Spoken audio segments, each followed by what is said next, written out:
Gerardo.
Happy Hump Day! What's going on, Miami? Hey, hola. What's going on, guys? Happy Hump Day. You know what time it is. It's Hump Day, so you already know it's Miami Fan Talk Day. So we're gonna have a nice little conversation today. You know what I'm saying? Today we're gonna set up some nice stuff today for y'all.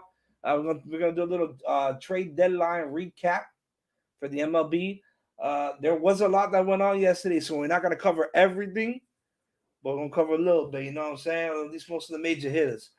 We're gonna cover a little bit of what happened yesterday, what unfolded with Stephen Ross and the Miami Dolphins. We're gonna do day two coverage of training camp. Then we're gonna go into our main segment, which is we're gonna talk a little about the NFC West, a little bit about the NFC West. So we have a little bit of stuff to talk about today. You know what I'm saying? Of course, as you guys know, as I come on every week, every day, and give you guys this segment. I do this co-host with a bunch of Cubans. I am Cuban myself, and we're always late, so it's okay though. I started the show on time. They'll get here eventually, but when they do, we're gonna have a little fun. So we're gonna start off a little bit today. We're gonna start off with the MLB. We're gonna start off with the MLB. A lot happened yesterday. A lot happened yesterday. Excuse the noise in the background if you guys hear it. My dogs are going crazy. Um, we're gonna start off with the big hitter. The Padres acquired superstar Juan Soto. That was a big pickup for the Padres. He's a great at bat. He's a great fielder. They picked up. They're gonna make that push to go into the World Series. That's what they're doing. That's why you bring in a player like that. They have a nice little three-headed monster out there in San Diego to hopefully compete. Which I think might take it is the Atlanta Braves. Even though I'm a Marlins fan. It's again that was a blockbuster. They gave up some prospects. From when I was looking, they gave up a couple of pitchers. But nonetheless, it's still Juan Soto. So it's one of those things. Yeah, what's going on, Willie? What's What's going happening? What's on? happening? Can y'all hear me good? I can hear Can you you? fine. I can hear All you. right, all right. Fine. I'm on the phone. That's right. My phone's been a little handicapped lately. So, There's a lot of things that are handicapped. yeah, talk about that after 9 o'clock. Yeah, we'll talk about that at the 9 o'clock. You know what I'm saying? Yeah. So yeah, man. We went How's it over going? the. How's it going, Miami? What's good? Hit that like button. Subscribe. Holla at your boy. Yes, sir. Yeah, I was just talking about. Talking about Juan Soto. Ending up. Hold on one second, man. Hold on one second, bro. Mr. Soto, huh? Hell of a move, people. Hell of a move by the Padres with that Soto trade. Give him a nice little heavyweight weapon. Now that lineup looking really nasty. Looking really, really nasty, that line. And they got some pitching too, though. They got some pitching. My bad, man. Them little dogs, bro. They going crazy out here. You know what Yeah, I'm saying? I know what you mean, bro. I've been Yeah, there, done they drive that. me crazy. Grab my damn shoe. I had to go over there and whoop that ass. No, not again. No, you ain't getting Dang. my shoe, boy. But anyways, yeah, man, they got some pitchers. They brought in for that They brought trade. Josh Hader. They brought in Josh Bell and Juan Soto. from the Nationals, and the Nationals acquired from that trade McKenzie, Hassel the third, shortstop Abrams, outfielder Woods, James Woods, and relief pitcher Jarlin Susan. So they got some good pickups there. You got some good pickups. Yeah, they did. They made some moves there that I liked. That shows that they're really about it. And they also got some. They swapped closers with Milwaukee. So they got themselves a nice little pitching and closing. Ready for the postseason. Look like they're ready for a little run. That's what I'm Get saying. the I mean, you They're knew gonna that. give the Braves a little run. Yeah, man. A team does this because they're gonna push. They know I they just have. say the Braves. Braves are the champions. People, for those who don't know, Braves are the defending champions. Hard to believe, but yes. I know. And they made some moves too. Yeah, they made some moves too. That was like I said, that was a big move. Also, the Toronto Blue Jays finalized a deal with the Miami Marlins. Sending shortstop John Jordan, I don't know how to say his last name, Grosens, is going to Miami, and in return we're going to get relief Zach Pop. So we got a nice little reliever there, which helps our bullpen because we have issues at our bullpen. Well, they got a lot of issues right now. Yeah, but not the starting. I feel like not the starting rotation is the issue. It's more of the closing. I was just surprised they did not trade Lopez, the pitcher, for the Marlins. They was rumored he was going to get traded. They ended up retaining majority of their players. So, well, just like my Cubbies, we retained our guys as well. At least Happ and Contreras. I'm surprised they didn't get shot neither. Which I'm happy, at least in that part. But we did lose a young reliever too. A real good one. mm-hmm. Lot of The St. Louis Cardinals also they finalized the deal to acquire left-hander Jose Quintera from the Pittsburgh Pirates. So there was a lot that went on. San Diego dealt Taylor Rogers, pitching prospect Roger Gasser, outfielder Ruiz, right-hander Ellison to Milwaukee. Yankees were another business team as well. Danielson, that's what it was. Danielson, it's for Josh Hardy, no? Yeah, Josh Hader, so there's a lot that went on here. I mean, obviously, what caused that whole wrinkle effect was the Yankees trade at the beginning of it. That's what. Let's just say the Yankees traded. I read the Yankees made a lot of moves. They were busy, but did not get rid of their top prospects. They kept their top prospects, which makes it smart. Brian Cashman, I'm gonna give him his nickname, Mr. Smart. Brian Cashman. Yes, sir. That dude made some moves, a lot of moves, and still kept his high prospects. His high young guns. The cool thing too is another thing too. Another one a big pickup was for the Mariners. They landed Luis Castillo, no? Yeah. That was a name that was flying around for various contenders, and it looks like the Mariners want to make a push to Houston, which is another team that made a move too. He got himself another at bat. Who I was talking to yesterday, I think it was Huevo. I was talking, and we were talking. I'm telling him my final four, at least two of each side. In the National League, for me, is the Braves and San Diego. And for AL would be the Yankees and Houston. That's how I see it. Huevo, when he gets on, he gets to give you his little bites and bits. Yeah, I know. He loves them. But the Cardinals didn't make a move. They got pitching, which they needed. Yeah, they did focus on pitching, which was great. They needed that. Yeah, still can't beat Philly though. Yeah, well, I said it. You can't beat Philly still, and they made a move too. That was the main question, though. Will the Cards prioritize their bullpen over bringing in a guy over Soto? Yeah. I'm glad that they went to the bullpen. That's what they needed. You could always use it at bat, right? You can always use offense, but you need pitching. Offense come around. Yeah, you need pitching. So it's good that they went that route. Um, you know, we'll see what happens there. I know the Yankees acquired too. Your boy from Chicago. I know that hurt, huh?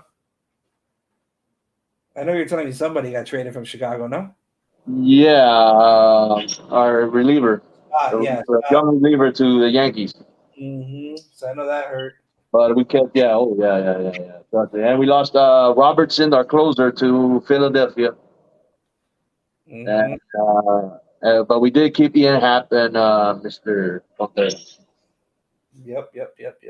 Yeah, and you guys also were able to retain your catcher, no? Yeah, that was Contreras. Yeah, that's what I'm talking about. Yeah. Yeah, so you guys didn't lose your catcher, which was I know that was your concern. Yeah, that was like the heart of the basically the fucking team. Exactly. So it's good that they retained. I'm happy that the Marlins retained a lot of their players. I know that they said everybody except for our I ace. wish I could say the same about the Marlins, but you know, wait till the end of the year, and I hope they don't sell everybody. At Yeah. least they got that. Yep. No, I won't leave the Marlins, bail them out right now because they ain't make no crazy moves and all like that. So, or win real estate and start selling everybody, bang. Exactly.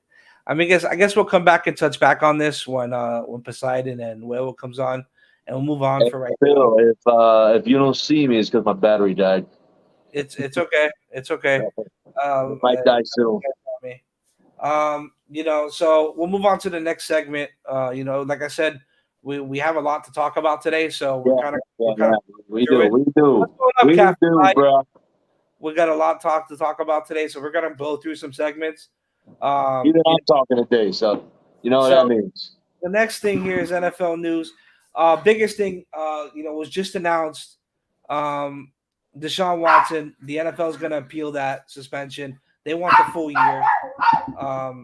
These dogs are going crazy, bro. They're driving me nuts today. It's all right.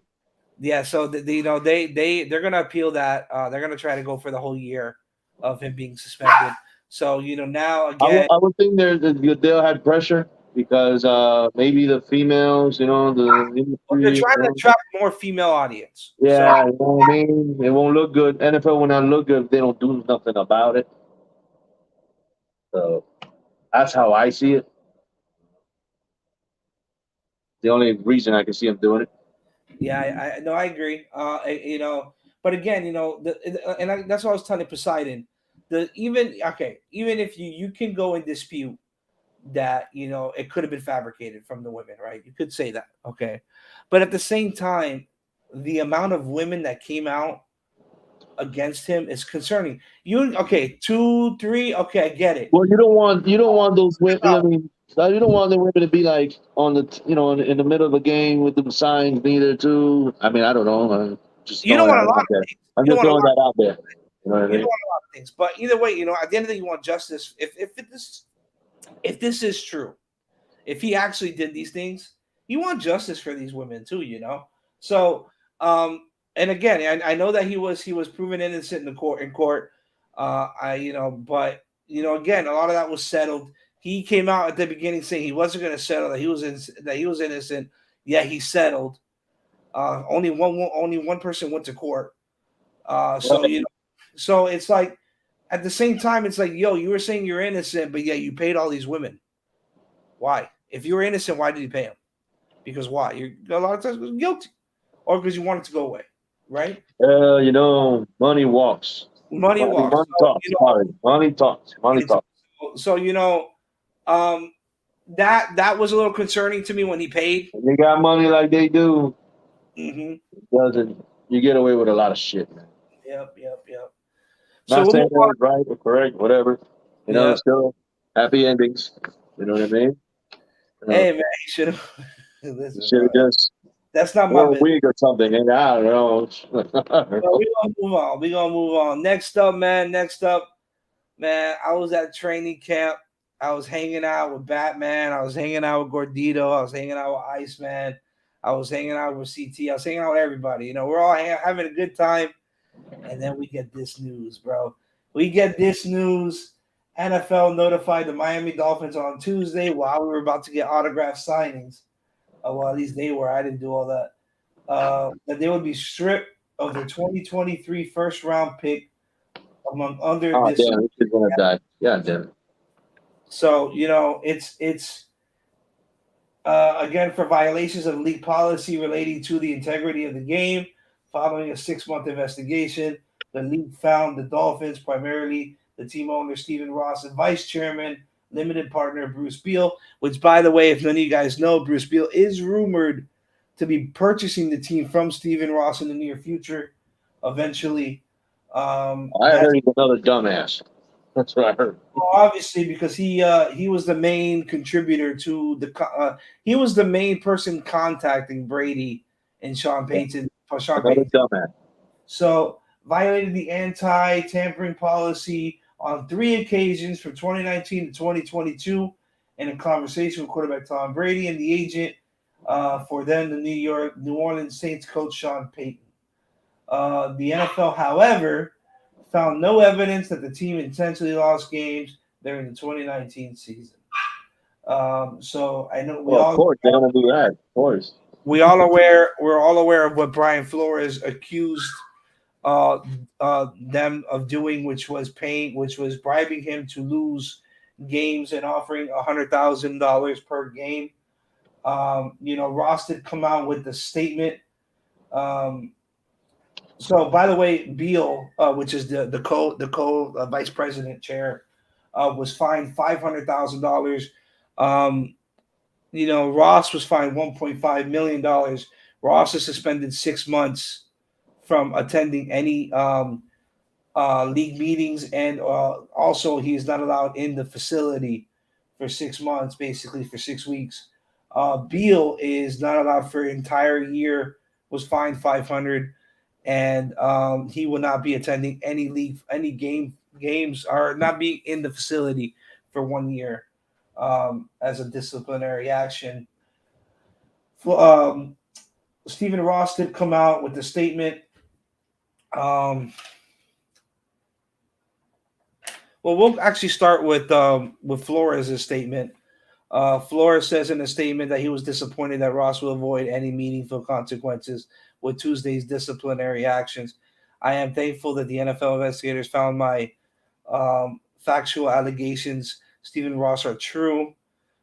At this time, I am disappointed to learn that the investigation minimized Mr. Ross' offers and pressures to tank games, especially when I wrote and submitted a letter at the time that two Dolphins executives documenting my serious concerns regarding the subject, which he later says that he gave to investigators. So again, he wants justice for what happened with him, and I get it, and it is true too. A lot of this wouldn't be going on if they didn't fire him the way they fired him. A lot of this wouldn't be going on if he would have signed that contract while exiting. But nonetheless, it happened. A lot of this stuff makes sense. I know people don't want to hear it. I know people are hearing about, the narrative from the fans that, they made you walk a straight line. He made you do this. He made you do that. But nobody can take away that he was an impressive coach. He did win games with a shell of a roster. I'm not defending his actions and what he's doing to the team. He should have just let it be and be a grown man and move on. And he probably would have been coaching the Houston Texans right now if he didn't make all that stint over Lovey. So, in a way, he dug his grave too, because it's going to be really hard for him to come back and coach, because I don't think any front office will trust him being a whistleblower. But then again, it's the NFL. Stephen Ross did also come out with the statement. The independent investigation cleared our organization of any issues related to tanking and all of Brian Flores' allegations, which is partly true. They only cleared him of one allegation, which was the tanking. Because he also came out, publicly and said how the Dolphins were trying to get him to pursue Tom Brady because of the connection that he had in New England. As I've said all along, these allegations were false and defamatory, and this issue is now put to rest with regards to tampering. I strongly disagree with the conclusion of this punishment. However, I will accept the outcome because the most important thing is that there will be no distractions for our team as we begin a new exciting winning season. So, eventually, I've always said it too. Eventually, he's going to sell this team. When he does, that's something that I don't know. But eventually, he will sell. And it's since a lot of this came out with the investigation, it's a little sad to see that happen. Because you think of the NFL as like you don't want to see teams tanking. You don't want to lose that competitiveness from teams, in my opinion. We said this on the show, and we covered a little bit of Seattle with what's going on there. And honestly, I feel that Seattle this time around, because Jacksonville did it too, but Seattle this time around was smart about it. And instead of getting rid of all their key pieces, they just got rid of one, which was Russell Wilson. And there was a lot of rumors that DK was on the move too. There was a lot of rumors that DK was going to be on the move, and one of those places was Green Bay. So when you come to think about it, they probably took this as like, all right, let's see what's going to happen with the Dolphins, and let's just protect ourselves. Well, let me go. We're going. Here we go. Oh, yeah. Man. All right, we don't got rights for that, man. Take that off, man. What's that? We ain't got no rights for that. We ain't got no rights for what? I can give you. I can get you the beat for our intro, and you can use that. I wouldn't give a damn. Hey, man. Rights for that. That's my phone. That is my phone. What they gonna tell? I'm a classic man. That's all it is. Well, what's going on? What's going on, Miami Fan Talk? It's your boy Poseidon tuning in with his secret stuff. You know what I'm saying? He got to bring on his secret stuff. Boy, you just got to get a little paper there and just tape it there and just put the secret stuff. Now people know what that is. It's that secret power juice. I hear y'all boys with the nonsense already.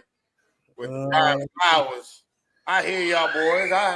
Go ahead, man. I know this is the main thing that you wanted to talk about today, so let's go. Let's hear your side. I did just go over. No. You finish. Once you finish, then I know you were over there. I was basically wrapping it up. So I was just, like I said, it's sad to see. I'm glad that it's over with. I'm glad that we have multiple picks in the first round, so we don't really feel it as much. Like I said before, if I'm the Dolphins, I'm banking that San Francisco is going to have a little worse record than us, and we're going to get their pick anyways. So we're going to capitalize on that, and hopefully that we go into the playoffs or a little deep into the playoffs. So at least we won't feel it as much because we'll have a higher pick. The 1.5 for Stephen Ross, it don't really matter. I know I was watching ESPN today, and pocket change. Huh? That's pocket change for him. Pocket change. So in that aspect, he doesn't feel it. I think that it sucks that they're penalizing the team for their mistakes. They should have penalized Stephen Ross and not penalized the Dolphins for it. Because at the end of the day, them as an organization, I know he owns them. I know he represents them. But at the same time, it's like you're hurting the team because of a mistake from individuals within the organization, I guess. So, that aspect I'm a little upset about. I think that they should have fined him more and maybe not took away our draft capital, but maybe fined him, I don't know, a lot more money than we were going to find them anyways. The Dolphins made, $347 million last year in profit. Tap in, I don't know, 20, 30 million, and then now he'll feel it. Something like that. That's what I would have preferred as more of a disciplinary action. Maybe there was even talks of maybe even taking the team away from him and forcing him to sell. So something like that.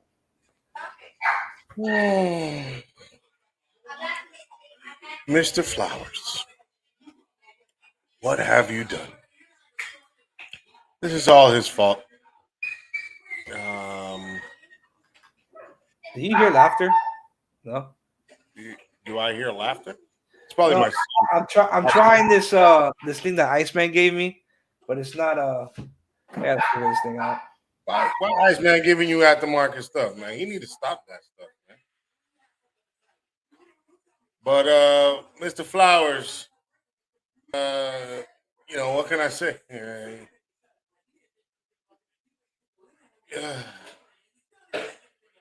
You know, everybody I talk to says good coach.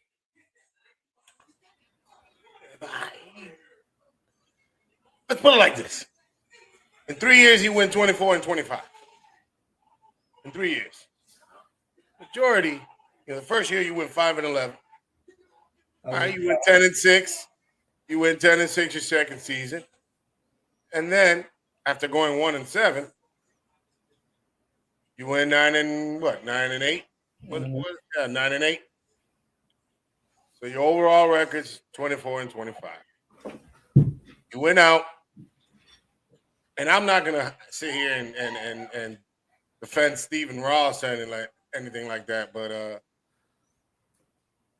what Stephen Ross tried to do, he's trying to win. And if he's going to look, Brady went to Tampa Bay, what did he do? He won a Super Bowl.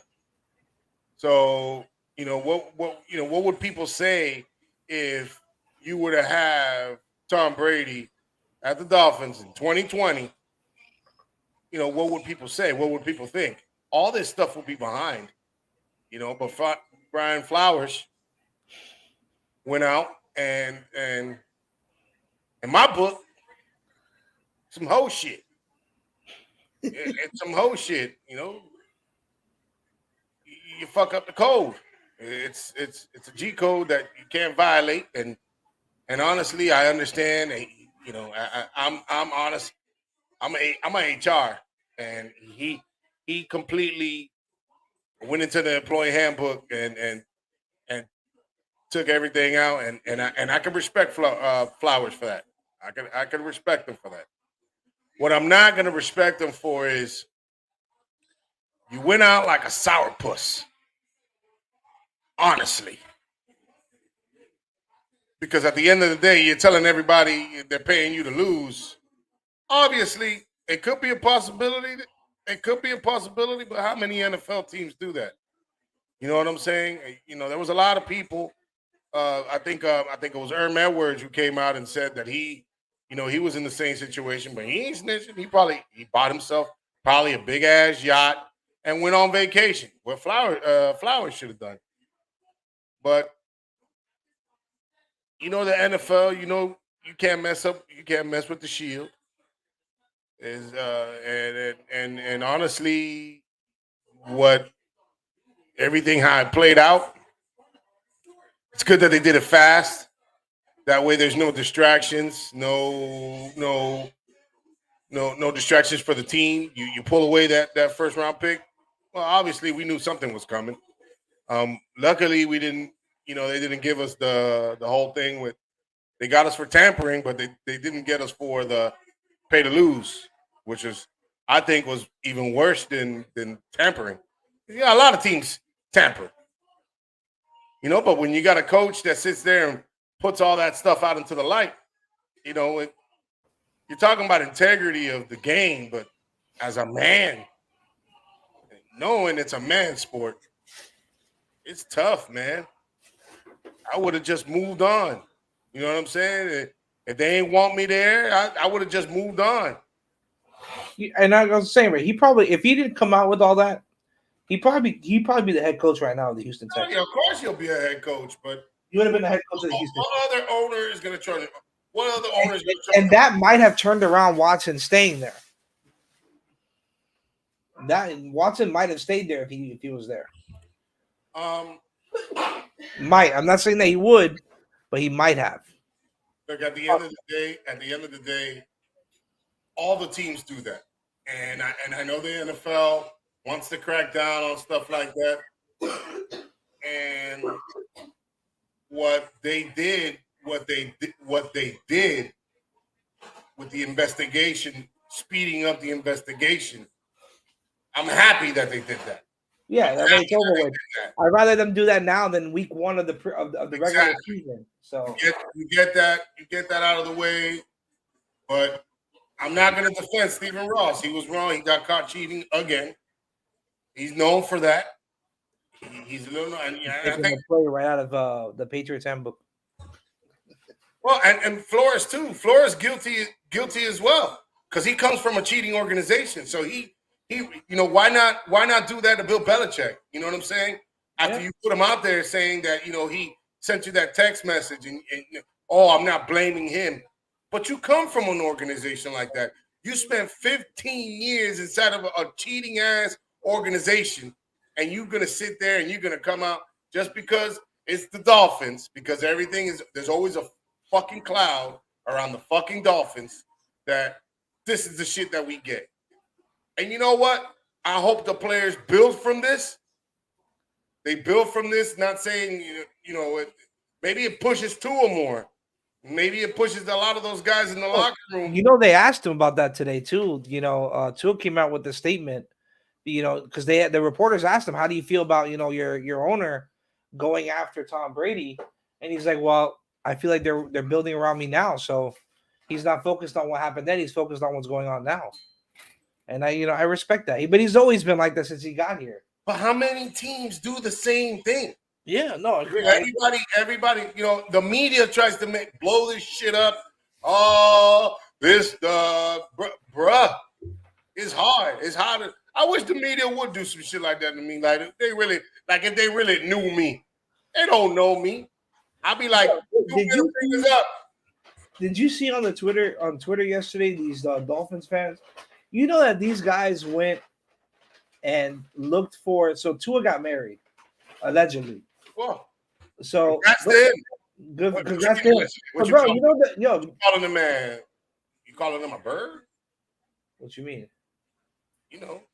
No, bro. What I'm saying is, bro, these football players, bro, they're people. And if he wants a private life, why y'all going digging up this man's marriage certificate from Broward County Court to say that this guy's married? I thought that was crazy. Who did that? Some of these Twitter people, bro. They put that shit all over Twitter. Well, let them do that. Let them do that. They can do that. They have the power to do that. Who cares? I think it's just a little. Well, obviously you care because you saw it. Well, hold on. You clicked to open it. You nosy. No, it was on the comment. I didn't have to click into it. It was just there. Oh, you were nosy. You probably wanted to see that chick you was marrying. Yeah, that's what. Oh, what you drinking over there? Boba tea. Bubble tea. Boba tea. Who drinks that? My wife, and it's actually pretty good. But you're drinking, not your wife. She got me one. She got you one? Yeah.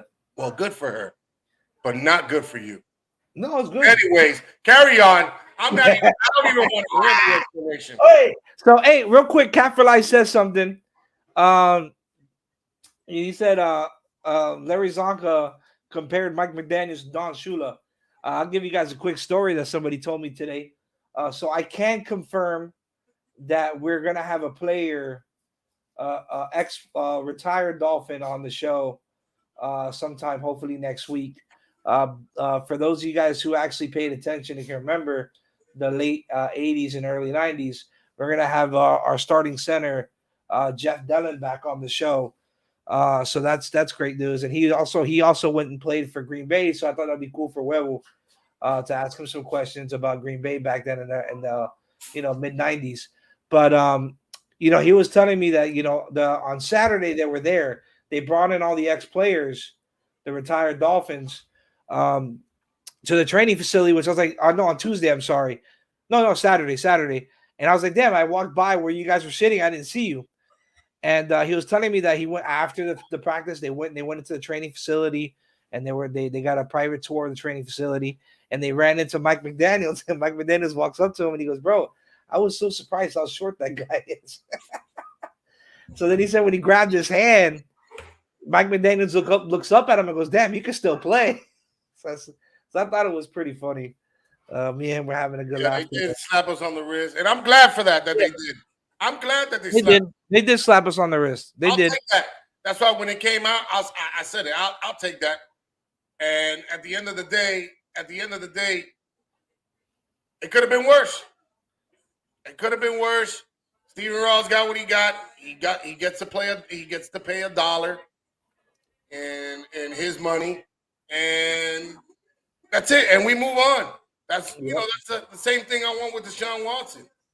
Oh, we're gonna suspend him for a year. Oh, this and that, blah blah blah blah. Please, I could understand. This is the only way I could see this standing for Deshaun Watson. The only way I could see it standing for him is if they would have took him to, if they would have incriminated him.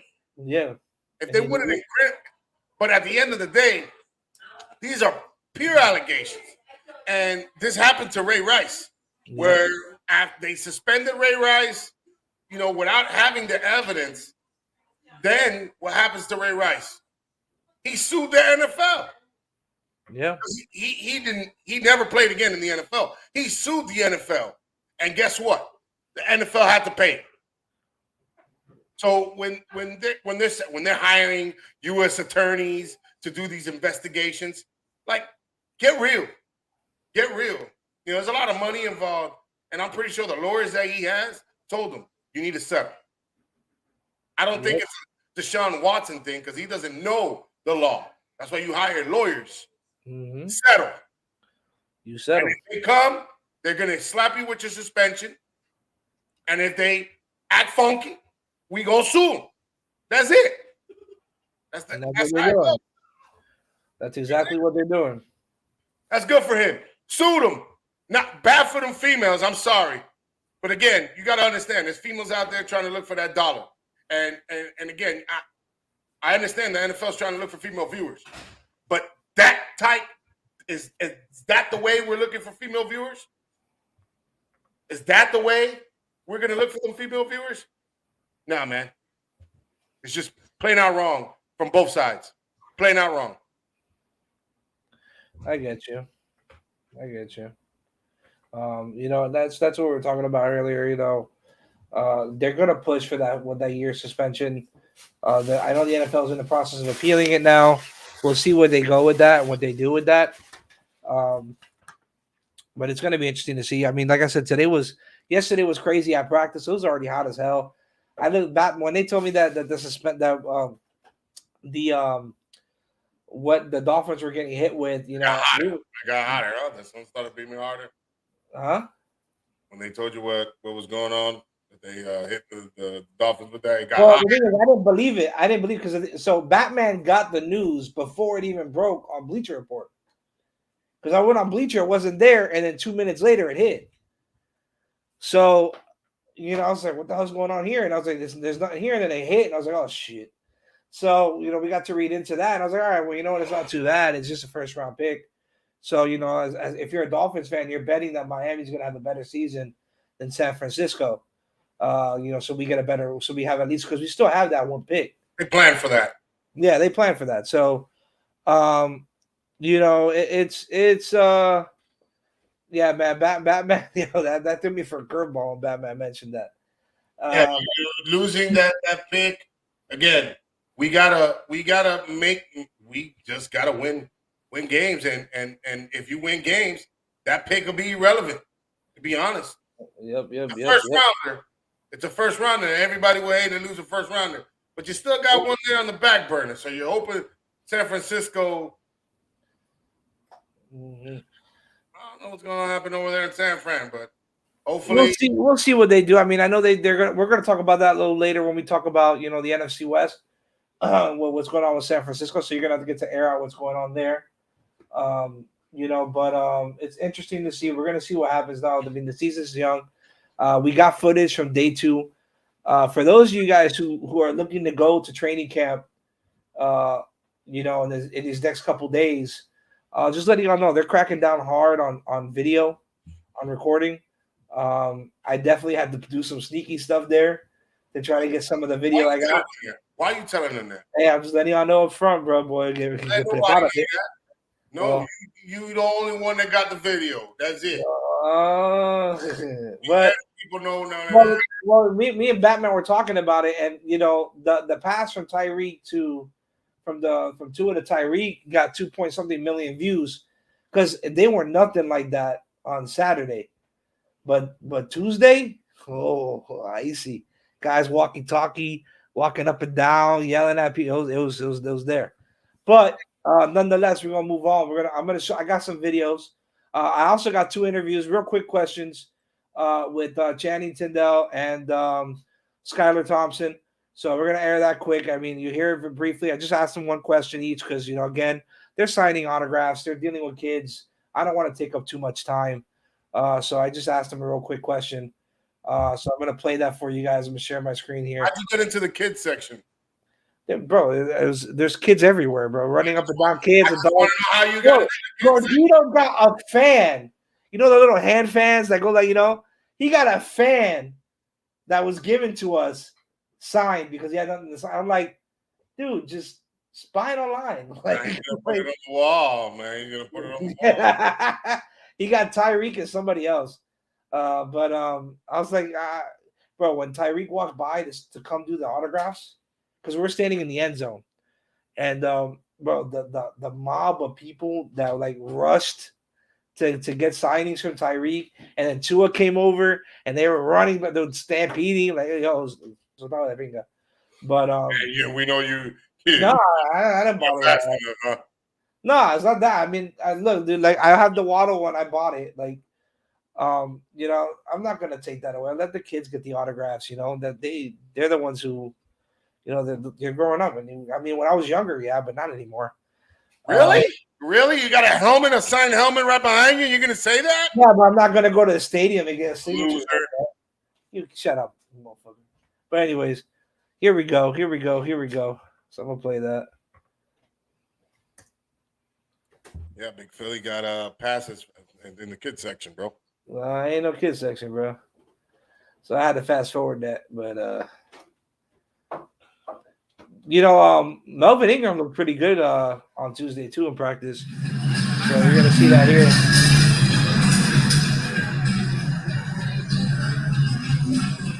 Already looked good on day 1 too.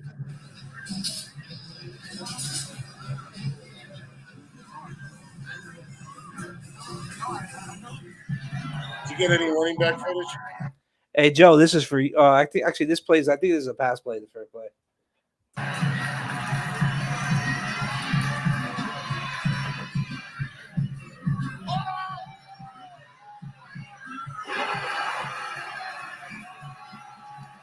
Oh, nice play, nice little play. That was nice play action. That was on X. That wasn't on Noah Mbiagani. That was on X.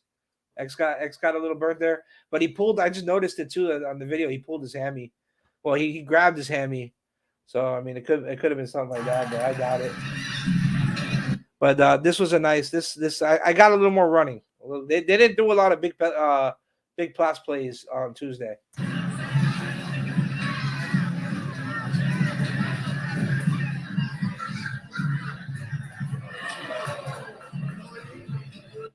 That was Melvin Ingram stopping the backfield. That was Chase Edmonds. Yeah, hopefully he can return to what he was in the Chargers. Yeah, man. Yeah, definitely. He got a better supporting cast.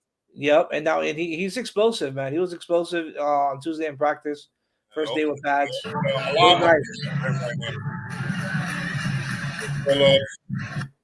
Wilkins, Agba. A lot opens up for him. Yeah, definitely. He definitely has a better supporting cast. Definitely has a better supporting cast.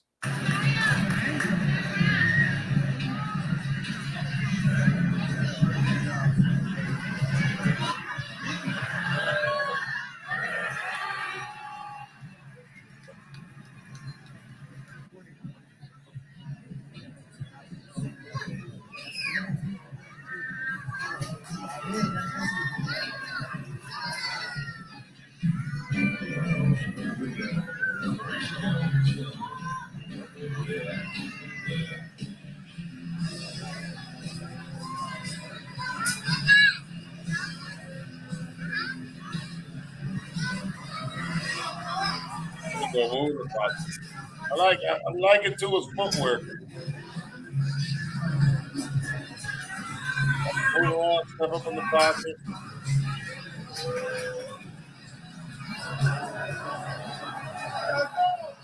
That was a nice gash up the middle. Who was that? I think that also is Chase Edmonds. That also is Chase Edmonds. I heard he's doing the job. This is Skylar Thompson at quarterback right now.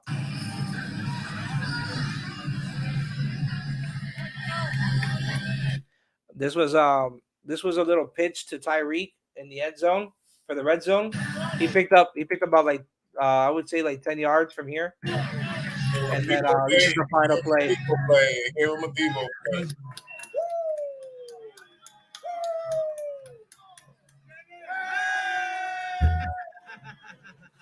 So that's like I said, they didn't go too crazy with the pass plays this time around after what happened with like I said earlier, like what happened on Saturday. So but it was nice to see. They didn't do a lot of, like I said, they didn't do a lot of big pass plays, but they did do a lot more run. It's funny. Oh, where's your footage, Gordito? Gordito tried me, with the worst cameraman ever, but we'll see what they do this season. The first game is next week against Tampa. We'll see how much. We don't know how much we don't know how much how much playing time the starters are going to get this first game. If I'm coaching, I'm putting them in the first game, the longest, and then sitting them the rest of the preseason. That would be my thing with that. But again, no. That's why you're not a coach. That's why I'm not a coach. Exactly. Why not play the first play? Why not give them the first game? Oh man, the last game you give them more reps. But if something happens and they get tweaked, if they tweak something, then what? If they tweak what? They get hurt. They tweak something. They pull a muscle. So then why are you going to play them the first game? Because then they got 3 weeks to heal. Oh, man, get out of here. They got 3 weeks, bro. They got to get ready. They get their bodies cold, bro. That's real though, bro. Well, but I got 2 interviews here. I got 2 interviews here with Skylar Thompson and how do I get back to this? What did I just do? Tua hasn't deserved to sit out the preseason. Say it again. Tua has not earned. I'm sorry, not deserved. Earned to sit out the preseason. Okay. He hasn't. He hasn't earned it. New system. He hasn't earned it. T. Howard, baby guys, a lot of the guys on the defense have earned it. Tyreek's earned it. Yeah, I get you. Hold on 1 second, man. Hold on 1 second. I'm trying to get that video. Oh, we got technical difficulties. Yeah, he is the worst cameraman. Yeah, he sat in the kiddie section. Poor guy. They had seats for him in there? I can't believe that. Even if he was our starter, Ricky Williams, it doesn't even matter. If he's our starter, let me tell you something. It's the game of football. It's just like if you go into practice. So why are you going to make him practice if we have to put him in jeopardy? No, he needs to be out there. He needs to be out there. He needs to be out there playing. Bridgewater, we already listen. That's what some of you delusional fans will root for. After Tua throws 1 interception, you guys are going to start chanting Bridgewater. We want Teddy. We want Teddy. Because that's how it is. That's how the Dolphins always take a step back. Always. So I'm going to go here. This is Raheem. Just, I got a quick shot of him giving autographs to the kids. How does it feel to be a rookie, man? Come on. Feels good, huh? Made it out there, bro. Hey, bro, you look good, brother. 2 practices, you look real good.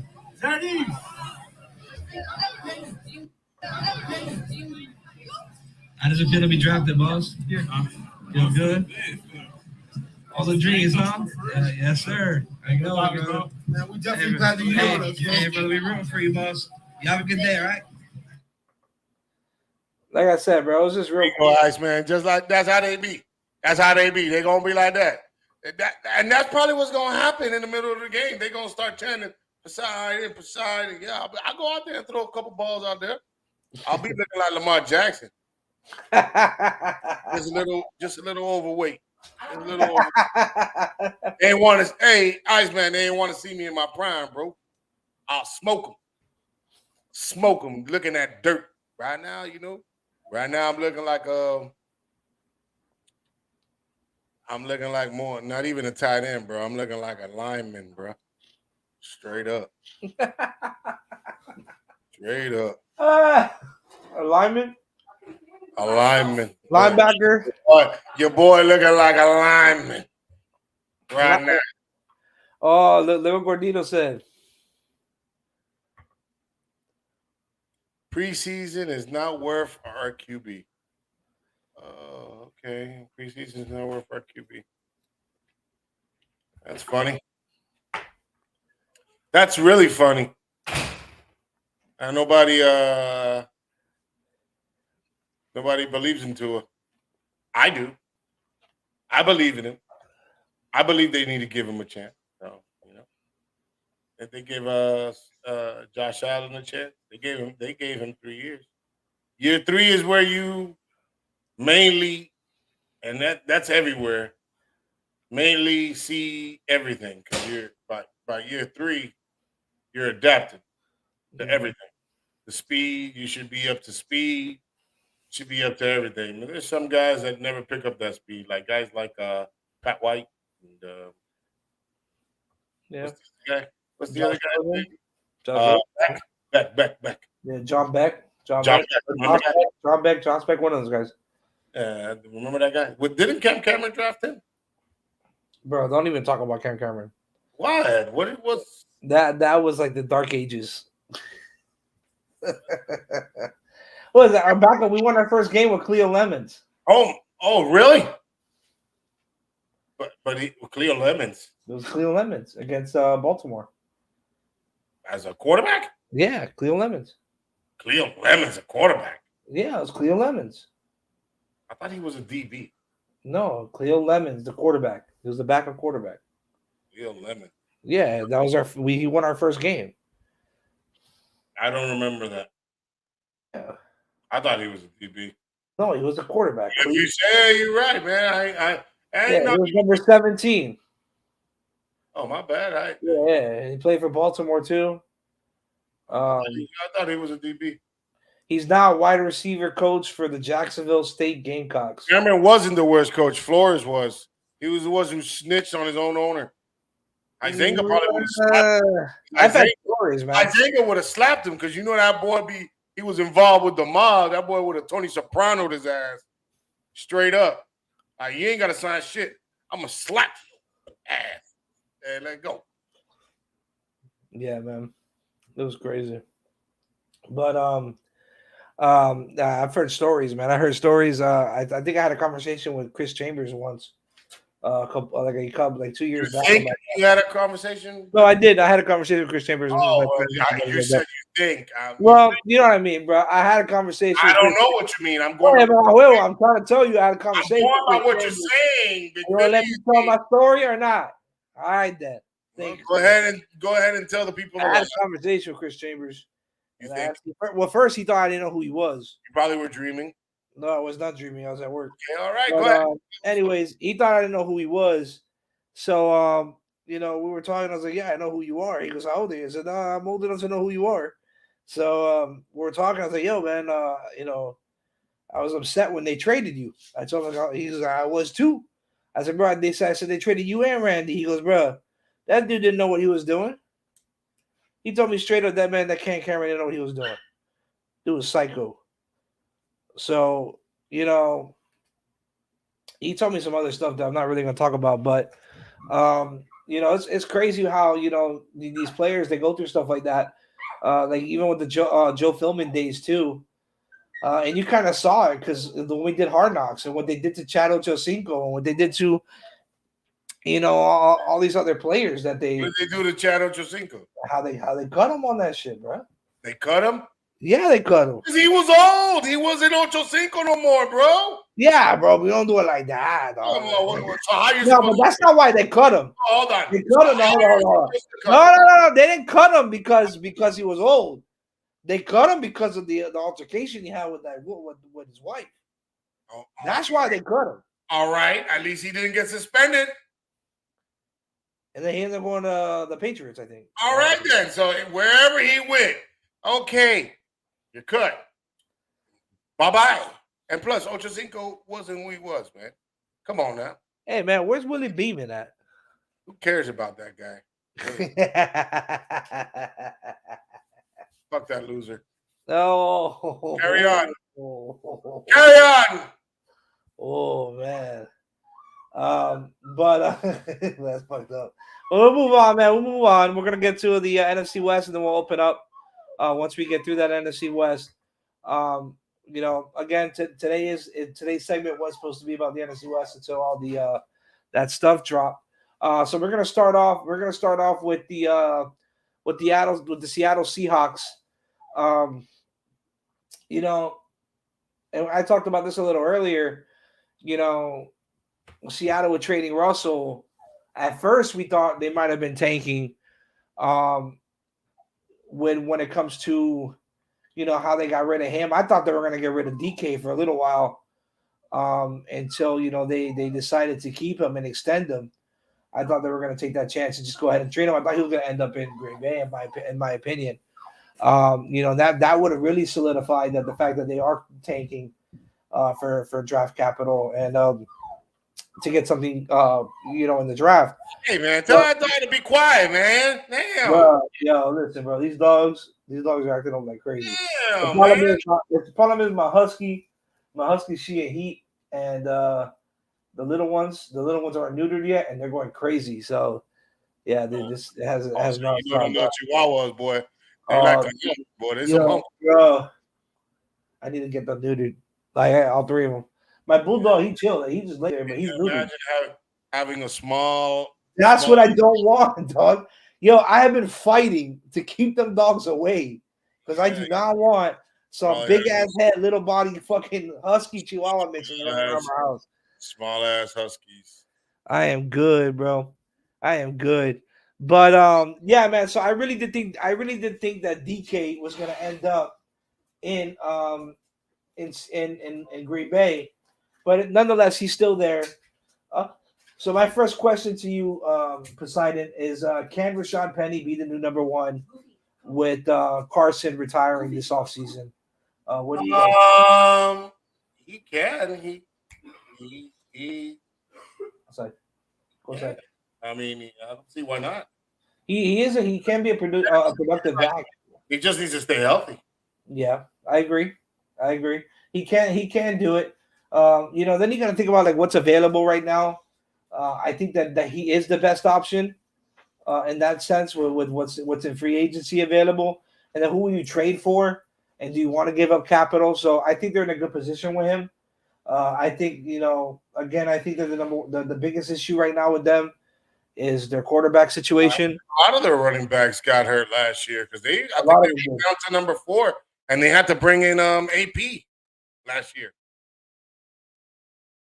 If I'm not mistaken. I think they brought in AP for like one game or something like that. Yeah, they did. So they that running game, it was decent. It was decent. A lot of the players stepped up, but it looks like they like to run that running back by committee. They'll never have that running game like they had it when it was Sean Alexander, and after that, I think it was the closest they got to Sean Alexander was Marshawn Lynch. After that, so Rashad Penny, he had a decent season. They also brought in Alex Collins, and Mr. Carson's gone. Se fue! Wait. Hey, who do you think is gonna win the starting job there? Drew Lock or Geno Smith? Whoosh, that's a tough question right there, bro. None of them. I'll be honest with you. Think, None of them. right, so again, we're gonna talk about San Fran in a little bit, but again, you don't think that? So if I'm San Francisco, I'm contacting Seattle, asking them, what would you give me for Garoppolo? They're I know. not gonna trade for Garoppolo. Stop it. Well, why not? Why not get something? Because nobody has traded for him, meaning that nobody trusts him. But would you give up a 6th-round pick for him? No. You wouldn't give up a 6th-round pick for Jimmy Garoppolo. No, man. Oh, that's crazy. I would have gave up a 6th-rounder for him. Of course, exactly. That's why you would have been 5-11.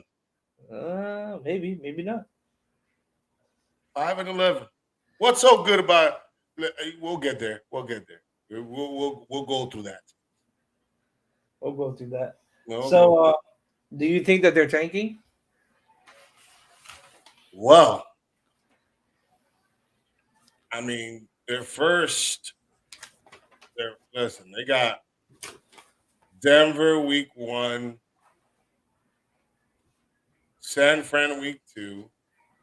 I mean, their first 4 games, they need to win three out of those, and they can win 3 out of those games. They can. Right. But they got Atlanta, the Falcons week 3. I don't know, maybe maybe 2-2 in the first 4 weeks. 2-2, because they got the Detroit Lions, and I think the Detroit Lions, they're trending right now. So they got something going over there, but we really got to see what Jared Goff gonna do. But they got the Saints, the Cardinals, the Chargers, then they got the Giants, they got the Cardinals again, Tampa Bay. Woo, the Raiders. They got the Raiders week 12 right after the bye week.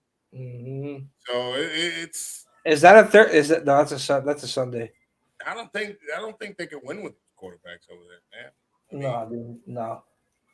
Yeah, I see them losing to Pittsburgh. I see them maybe beating Chicago. I see them losing to Dallas, to the Broncos. They can go 1-3 there. Yeah, I'm sorry. I'm sorry. Pittsburgh is a preseason game. I apologize. They're tanking.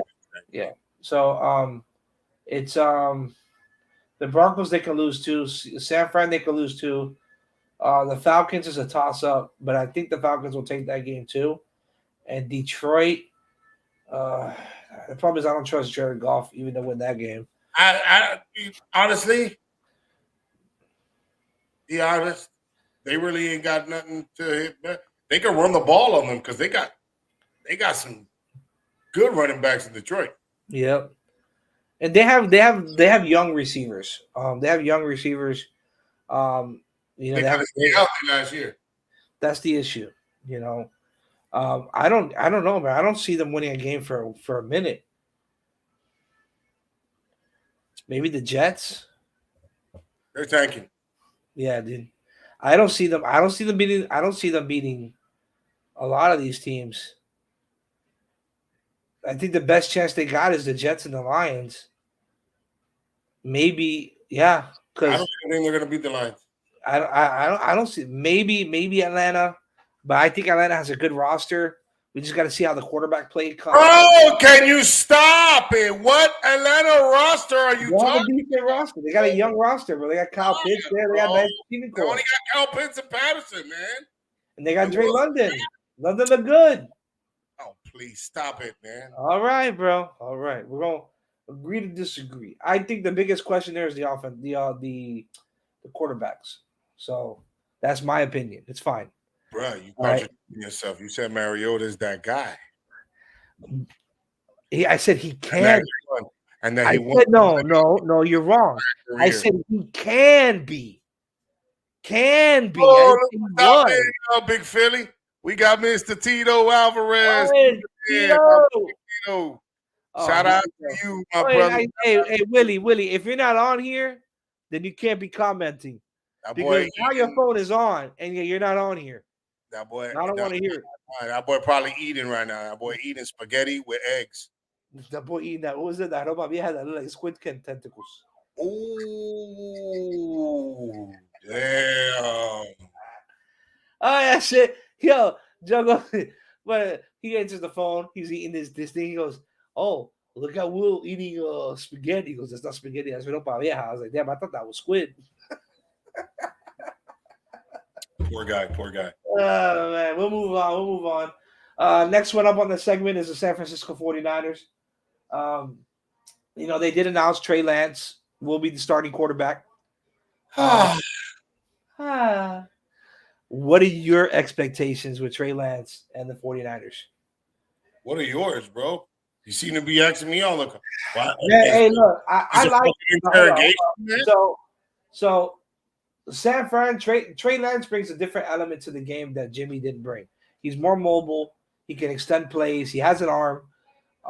He has a lot of the features that you look for in a young quarterback. What does that tell you if they're traded? If Jimmy Garoppolo ain't getting, if Jimmy Garoppolo hasn't got traded, and that he's ready to play. That they saw enough. They saw enough for them to move on from Jimmy G. They saw enough, and Trey Lance is that guy. He will be that guy. Now, do they need to bring more playmakers? Do they need to bring more playmakers in other than Debo and Kittle? Yes, but they have a nice little nucleus. Now, they did take a little hit this week on the defensive side. They lost Armstead and they lost Hurst from their defensive line.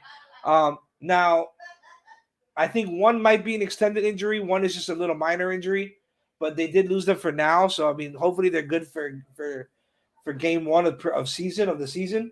But that was the biggest thing that I saw. But I think they still have Brandon Ayuk, and they have Debo. So I mean, they have a good little nucleus. So it's just a matter of bringing it all together, right? And I think that he's gonna be very mobile. I'm not gonna say he's gonna have 1,000 yards rushing, but he'll get like 200, 300, 400 yards rushing, and he's gonna have to get teams to contain him, which is gonna cause more problems.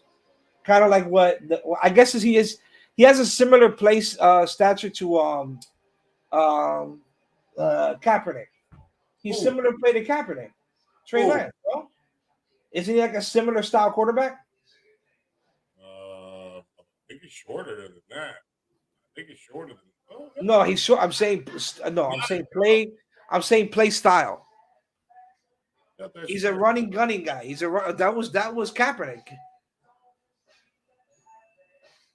You really want to compare him to Kaepernick?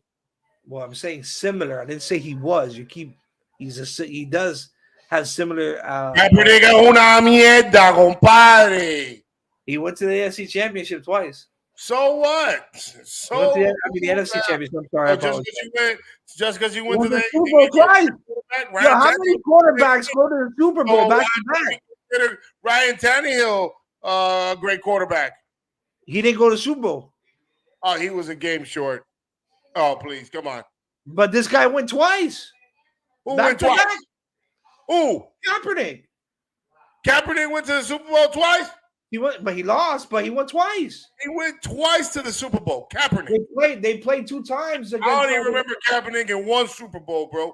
Where Huevo 85 took the fuse from the breaker room and turned off the lights. Hold on. How many Super Bowls? I remember him only going to 1. Now, if there's 2, shit. I'm bruh. I don't remember him going to I don't remember that. Hold on. Give me a second. Don't remember that.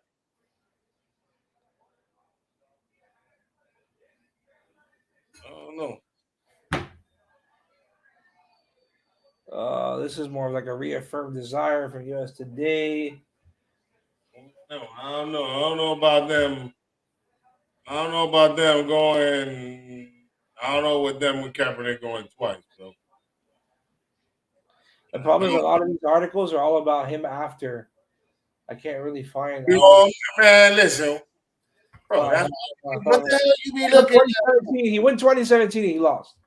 He won 2017 and he lost. Oh, you I ain't know gonna know 2017. You didn't even play in 2017, man. What the hell are you talking about? Hold on, let me say here.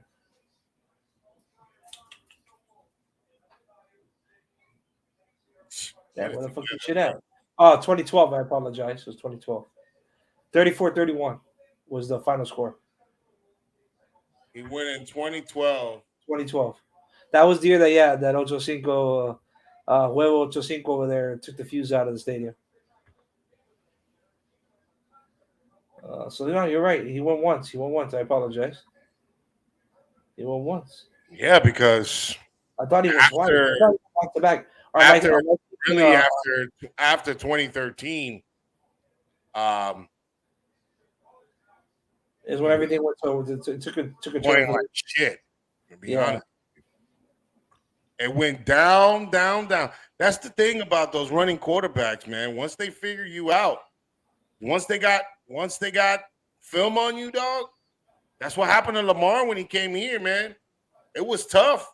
Once they started blitzing him, all these teams started coming. The Dolphins had the formula for him, and all these teams started doing the same thing. Oh, he went. I'm sorry. In 2013, he went to the championship, and And it was downhill. And after that, he went downhill. when he The lost, last- he lost to Seattle in the NFC Championship the following year in 2014. He went 2014. He won one more time. He went to the NFC Championship and lost to the Seattle Seahawks that year. And I think that was the year that Seattle actually won it. Or I think Seattle won in 2014. No. Yeah, they went and played Denver and beat Denver 43-8. regardless. That was the Made Legion of it to the Boom. playoffs twice. He went to the playoffs twice. He went to one Super Bowl. One. Just one. All right. So you need to calm down. Calm down. If he did go to the Super Bowl, it had to be with somebody else. I don't think it was with him at the helm. No, they didn't. I don't think they went after that. Or maybe, let me not talk. Hold on. Did they go with Jimmy? Yeah, they went with Jimmy. And he lost. Yeah, he lost. So they went one more time with Jimmy. Yeah, but that was later on. Colin Kaepernick wasn't even there. No, I know. But go ahead. Keep on. Go on, continue. So we'll move on. That was the biggest thing, there hasn't been much word right now coming out of their camp so much.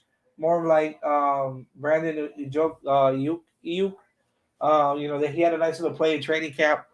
The biggest news was Trey Lance and then their injuries.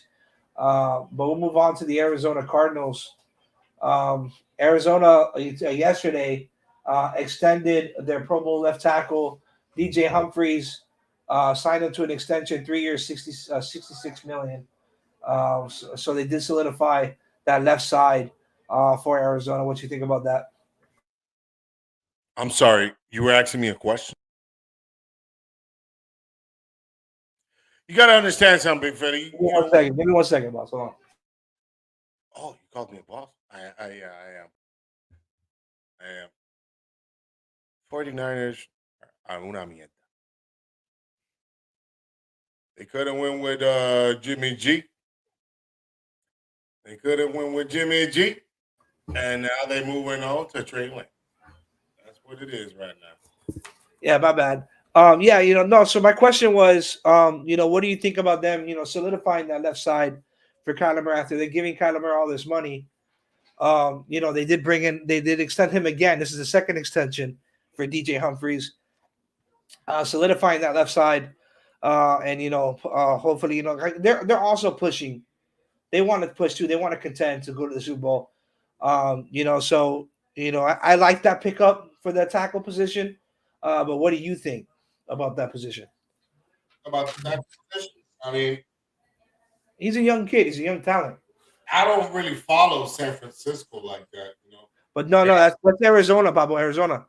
Oh, we on Arizona. My bad. My bad. Arizona. Yeah. My bad. My bad. No, I said we moved on to Arizona. Oh. Yeah, because that was really it. Because San Fran, there hasn't been much going on. I mean, it really don't matter. You got a running quarterback over there. I mean, honestly, to protect his blind side would be great. But I don't think Kyler Murray gets sacked like that to even be worrying about. They haven't because they have a good offensive line. Yeah, they have a decent offensive line, and they ran the ball well last season. who did they have as running back? They had James Conner. Well, James Conner, Edmonds, and that's it. I think, or maybe. Yeah, they take a nice little step back without Edmonds. I think they drafted a running back. Let me see what they brought in. They definitely take a step back with Edmonds because I don't know, bro. I don't know. Chase Edmonds definitely was running the ball better than James Conner, so he was averaging 5.1 yards carry. So, and James Conner was only averaging 3.7. So, definitely he was running the ball better. Actually, Kyle Murray. They got Darrell Williams too, from Darnell Williams from the Kansas City Chiefs. That's where he ended up. Well, Kyle Murray ran the ball better than James Conner. James Conner, what he did was you could use him in the red zone because he's a big physical back. Right. He's not that back that's going to extend the play. Get that yak. Well, not yak, but not the yak. But maybe after he doesn't produce like hitting holes and stuff. That's why they let him go from Pittsburgh. So what you're saying is he's not a physical back, so he doesn't take a lot of yards after the. He's not elusive. Let's just put it like that. He's not elusive. Okay. He's not an elusive back. He's that back you just give the ball, take it up down the middle, and that's it, man. I mean, really, there's not that much you could do with James Conner, man. There's really not that much you could do with him. He had 15 touchdowns last year, man. 15. Yeah, C. Gordito just commented the Cowboys 3 hours ago signed ex-linebacker Anthony Barr to a 1-year deal worth up to $3 million. I mean, I'm pretty sure he's going to go up there to be a backup. No. Who that? And I'm just saying he's like a supporting cast. He was a Pro Bowl linebacker, so he could go over there and compete. But I'm not sure who. I don't remember exactly who's the Dallas Cowboys linebacking core at this moment. But he might come in as a supporting role. Because the Cowboys released Jalen Smith last fall, so he might be coming in to replace Jalen Smith in his role. Because remember, you do have Minka Parsons over there, and then they have Van Der Esch as well. So boy right there, beast. That boy right there is disgusting. Parsons is disgusting, and he's freaking quick too. Especially for a linebacker. I did come on here today. I was going to say that some great news for the Cardinals fans was that Marquise Brown got activated. So right after I wrote that and printed it out, I got the news that he got arrested. So there's that. So we'll see what happens with that. He got caught speeding, and he was arrested for speeding in Arizona right after being activated. Which I was kind of hopeful because with D-Hop being out 6 weeks on that PED stuff. That's really going to hurt him. Well, who do they have after him? Let's take a look and see. Andy. Who? Christian Kirk left. They have Randall Moore. D-Hop was going to be out. AJ Green is still there, I think. Yeah, he's still there. Es una mierda, compadre. Andy Isabella. Who?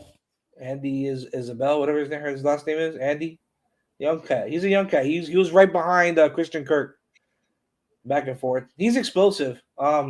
He's going to stretch the field. But very similar play set to what Brown does, but not as fast, obviously. Really? Yeah, he Ready can't. to Be. do a ball to that guy. Yeah, because he didn't grab it. Look who he was behind. Like you had 4 starters right behind, in front of him.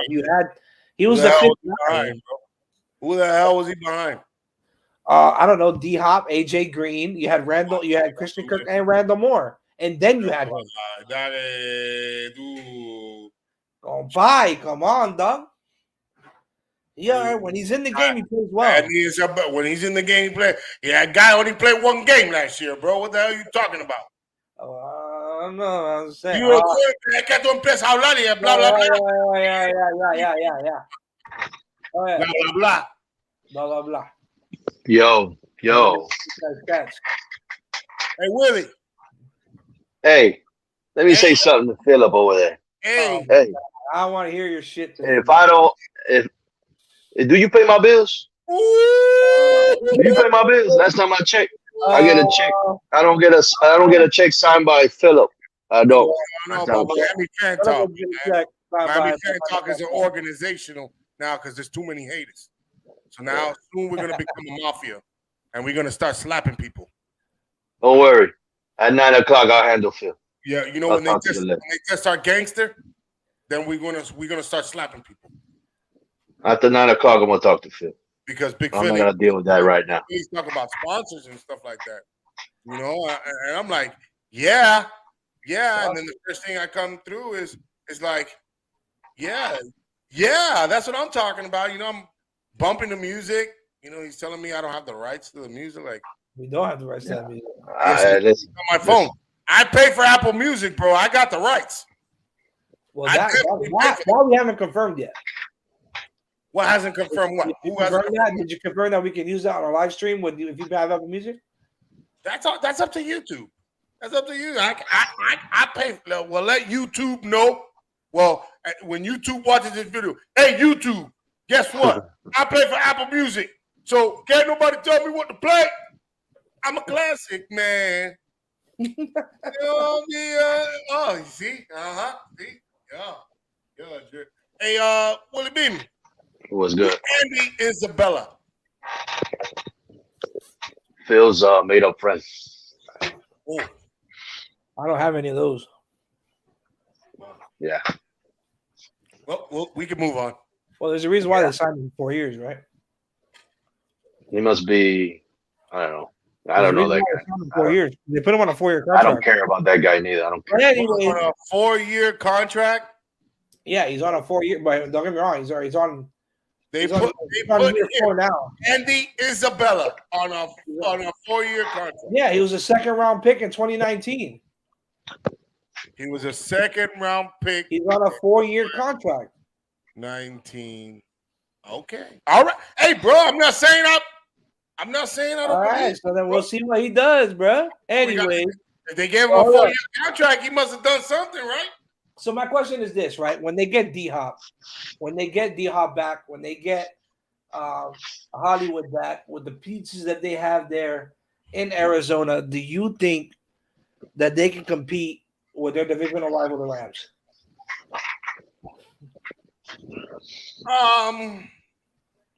What team are we talking about? We talking about Seattle? Arizona. What team we talking about? Arizona? Arizona ain't on that conversation yet, bro. Arizona. Who we talking about then? No, I'm sorry. I meant Seattle's not in that conversation. I apologize. Oh, okay. That's my fault. No. They ain't nowhere near. They can't compete with the Rams, the Seattle. Nah. You out of your mind. No. The only other team that I can see competing with them, well, now, San Fran might have a chance depending on how Trey Lance plays. But who? San Francisco can push. Depend who plays? Who? How Trey Lance plays, because Trey Lance is a starter. All right, well, I'm just saying. I have a lot of tape on him.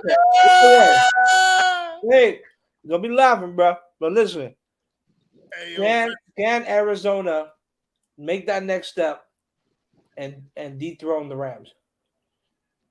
Can they dethrone? Can Who's their number 2 receiver? wait. What did you just say? Can they attempt to dethrone the Rams? From Can- the division? Can Arizona? Arizona, Detroit. What do you mean Detroit? What type of Arizona's in the same division as the Rams. If Arizona wants to go, they got to beat the Rams. You're saying it's Arizona have a chance to beat the Rams, dethrone them? Asking- Really I'm not being saying you, that. I am I'm not asking. going to answer that. I'm asking. You're Cameron, asking. Do you think that they can dethrone the Rams? That's the number 1 team in their division. In order for them to make the playoffs, The answer is no. okay, it's just, I was just No. asking your opinion. I don't No. think they have it yet. I don't No. think No. Don't even ask that again. they have it. No. Hey, I had to ask. No. So you got the Rams winning that division. Of course. Okay. So you got number 2. Number 2, Yeah.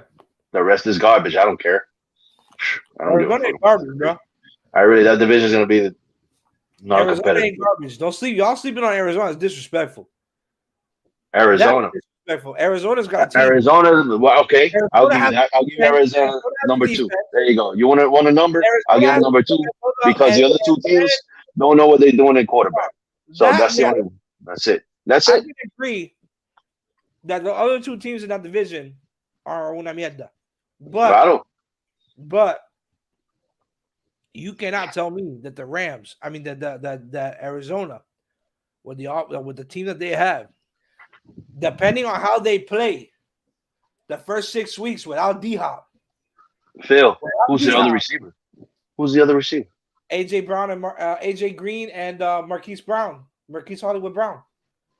And That's right. They got Hollywood, bro. It's not more. Elijah Moore. No, that's not Elijah Moore. What's his name? The Daniel Moore. Daniel Moore. Yeah. There's so many Moores now in the league. Yeah, goddamn. there's a lot of Moores. But anyways, you Elijah can't. Moore. You No, cannot that's tell me that they can't win games. I'm not saying they won't win games. I'm just saying they won't win the So if division. you have them at number 2, what makes you think they can't be number 1? They just got to beat the Rams once and beat out the Phil, they're automatic number 2, Phil. Automatic. All right. Well, What does San Francisco got? What does Seattle got? They're going to be bottom dwellers. that the whole I league. agree. I'm not saying that. Well, I don't know about that. If anything, Seattle, yes. 49ers might be number 3, if anything, because of their defense. Maybe. No. That's So, it. Seattle, Defense probably win them a couple games. Seattle, I will agree that they will be number 4. San Francisco, I do agree, will be number 3. I don't think they'll be bottom dwellers. I don't think they're going to be bottom dwellers. Yes, they are. Both teams are going to be at the bottom. Listen, bro. Both teams are going to be at the bottom. Arizona can compete. I'm not saying that they'll beat out the Rams, but what I'm saying is You're saying that they will dethrone, bro. I'm That's what you asking. said. No, I'm not saying that. I'm asking. You're asking if you're the dethrone. You guys, bro, that's the issue with y'all. Y'all always They're say not going to dethrone them. They're not going to dethrone them. no. Okay, that's your opinion. I'm not saying that they're going to dethrone the Rams. What I'm saying is that they have a possibility to contend with the Rams. So if they can contend with the Rams, they have that opportunity. No D-Hop for half of the year. And you guys are selective hearing. I said depending on how they end up with the record. Okay, after the What's the 6 schedule like on those 6 games? I'll tell you right now.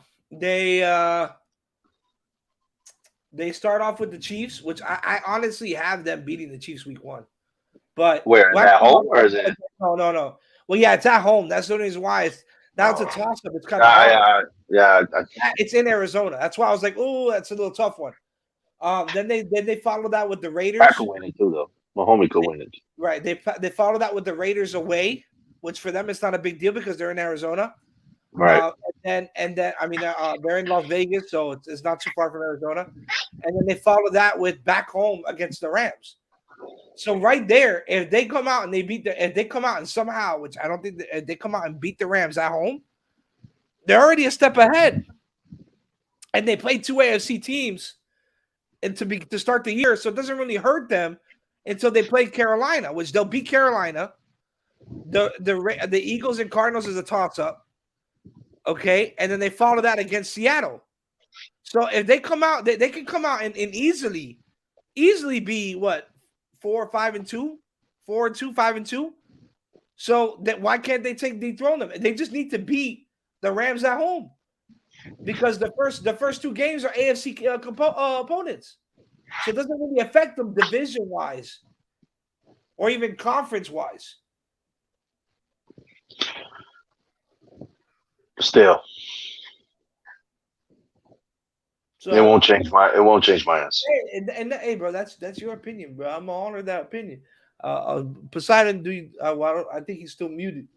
He's probably getting more of that special drink. But if you're there, do you want to chime in or no? Because then when I move on, then they get yelled at. Yeah, seem to do that. All right, well, we're gonna move on. We're gonna move on to the Rams. Next up is the Los Angeles Rams. Super Bowl winners. You got to say it, man. Super Bowl winning. Yes. Say it. You got to say it right. Hey, I didn't go for the Rams. Say it right. You got to say it right. You got to respect that team. All right, put some respect in that team's name. All right, but listen, bro, they lost Robert Woods in training camp, but they did bring in ¿cómo se llama este hombre? Allen Robinson. There was an impressive play Allen Robinson did today against the DB. I don't know who the DB was. I don't think it was Ramsey, but he mossed the DB there.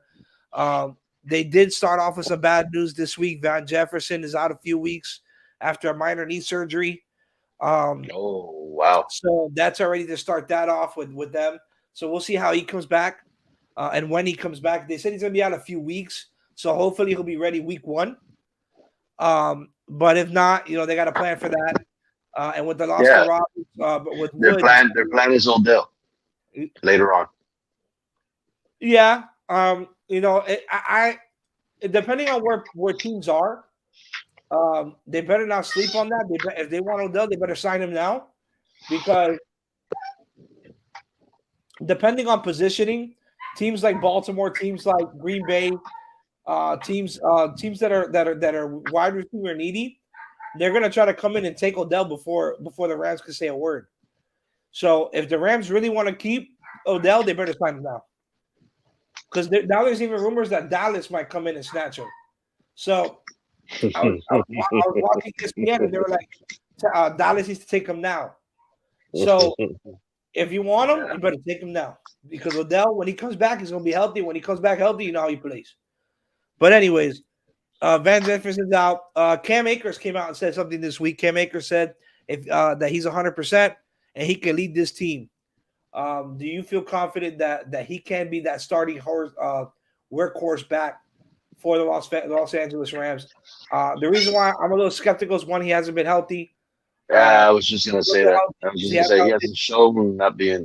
Tony Michel came in and took that job like that, and yeah. Last season had 800 yards rushing. So can he make that? Can he make that push? I don't know. They better have a good backup. I haven't seen enough to say that he can or cannot. They better sign a good backup or have a good backup. Yeah, I haven't seen enough from him yet. I really haven't. Yes. So to say that, I want to see it. I want to see it transition to the field. I want to see him being able to stay healthy. I want to see him be able to move those chains. Averaging that 3-4 yards a carry, which is where you want to be as a running back. Again, I don't see him like that right now, at all. Not yet. Not yet. I agree with you there. I agree. I don't see. I see him too injury prone lately. So now the NFC did take a step back, in my opinion, with the loss of some of their quarterbacks and other things too. Wow, look at this. Bleacher Report, Wednesday's training camp buzz. Trubisky struggling with the first team for Pittsburgh. Sorry, Q. Sorry. But, with that means that rookie might end up starting? Damn. It might end up starting. With that, do you see with the decline in some of these teams and what they have on the roster, especially teams like Green Bay and a couple other different teams where they took hits in specific roles. Do you see? I mean, I see the Rams repeating, going at least to Super Bowl again. But do you see the Rams repeating again? Their challenge would be Tampa, probably. They did have a good playoff game, and I feel like that's the matchup again. It's looking like. Yeah, it's looking like. Tampa's a force to be reckoned with in their own right. I see them competing with Tampa, with Arizona. I feel Arizona could be another team that can compete. I'm not saying they're going to go to Super Bowl. I'm saying they can compete to get to the NFC Championship game. It's going to be a challenge for them. They're more like a wild card, but I see them being able to make that push. You ain't noticed they choke? I said that they can. I'm not saying that they will. I'm just saying they can. So again, they have the personnel to do it. They just need to put it together and play. You see what I'm saying? They have the personnel to do it. So why can't they? That's like saying, "Oh, we don't choke." Oh, yeah, we choke too. Miami chokes, but yeah, we say every year they're going to make the. They've had 2 straight seasons where they started really hot, a really good record. Right, and then injuries happen. Injuries set in. And then they just slump out. Yeah. No, but one year I think Murray got hurt or something. He was playing hurt. He tweaked something. He was out like one game, or he came in. Or I think it was ankle. It was ankle. Yeah, it was his ankle. So you got to realize too, a lot of that was injuries. But still, it's a record, bro. It's on record. It is. Still on record. It is. I agree. The Rams, and in the NFC, they, like I said, they don't have a lot of challenge. They have Tampa. That's the only team I can think of. It's going to be a toss-up between Green Bay and Philly. I mean, I'm sorry, Green Bay and Green Bay and Minnesota, and then I see the Eagles coming out on the East. Yeah, so will Dallas choke, or will Dallas overcome that? That's the big key. That's why that's the big question. I heard. I don't remember now, but they signed Anthony Barr. How old is Anthony Barr now? We just but he's more. Yeah, he's a little older. It's not the same Anthony Barr from, I think, Minnesota, where he was pretty good at. It's not the Pro Bowl Anthony Barr. Yeah, it's not that. It's not that. I don't think he's that. He's going to come in more of a supporting role. It's like a Pro Bowl Andy Isabella. The difference is Anthony Barr really did go to the Pro Bowl. Just letting you know. But anyways. You know what, Big Philly? You be pissing me off, bro. That's the point. I have fun doing that. You do? Man, you get me mad, I get you mad. That's the whole point. We have fun. You know what's funny? Poseidon. You know what's funny, Poseidon? I heard somebody was criticizing the carne. Yeah, I was. You didn't hear. You didn't hear. I know you heard. And you were on the comment. Someone who is not allowed to mention nothing about food because he burns chicken wings on the barbecue. First of all, that was many years ago. You shouldn't talk about food. No. First of all, you're banned from talking about food. Don't even cook. You burn chicken wings. That boy that was many years ago, buddy. I don't burn chicken no more, my friend. No, that's your stamp. You've been stamped with that. Hey, you can ask G. He ate my chicken wings for the other day. You can ask G what my chicken wings look like. Listen, I'm not gonna get G into this. Boy, leave G Eli, out of this. Eli was the fact is, was taking notes. You did that. He was taking notes. And you've been stamped. You've been stamped with that. He was just trying to make the cook feel good. You know what I'm saying? Yeah, you got to give the nod. You got to give the okay nod. Let me tell you something, bro. When you can do what I do, you can talk to me, Will. But until then, don't talk to me. The only person Listen, bro. Listen, I don't want to do. I don't want to do what you do. The only person that matches my talent. Do what you do. The only person that matches my talent, and I can say that he taught me. Matches your talent. Matches your talent. Get the fuck out of here, Phil. What talent are you talking about, nigga? What the fuck are you talking about? Poseidon is the only one that really taught me how to cook. Fuck out of here. Then I'll be good. Oh my God, this nigga. So you and your brother broke my barbecue grill. First of all, he broke the barbecue. Yeah. We're not getting into that. Yeah. How about that at 9 o'clock? Hopefully, when one of you guys make it big, you guys remember this little guy right here, the guy that. Hey, I got a little round one if you want it. I got a little round one. I got 3 barbecues in the garage. Right. He took that from the tailgate. Poseidon, don't take it. Yeah, I did take that. He took that from the tailgate. Hey, I still haven't even used this as the tailgate. Now that I got the pit, I don't need it because I have the pit. Hey, But, you sure none of your people are watching this? And yeah, right. What? You're admitting that you stole the barbecue from. No, I didn't steal the barbecue. I took it to tailgate. You discovered it? No, I bought that barbecue. I just go with this car. What? It's my car now. No, I bought that. I bought that barbecue. Oh, you didn't discover it? No. Emotional damage. I don't steal barbecues. I'm not Will. I can pay for my barbecue. Ooh. But anyways. I don't know what the fuck you talking about. You're not planning to open up the panel today, homie? I just did. I opened up the panel. I was about to say open mic, guys. For those of y'all who want to come in. Well, look, we just went through all the divisions. I want to clap for that. We just went through all the divisions. Raw, NFC, AFC divisions. And right before training camp start, right before the Hall of Fame game, which is kind of my target. So good job, Phil. Good job. At least something you did right.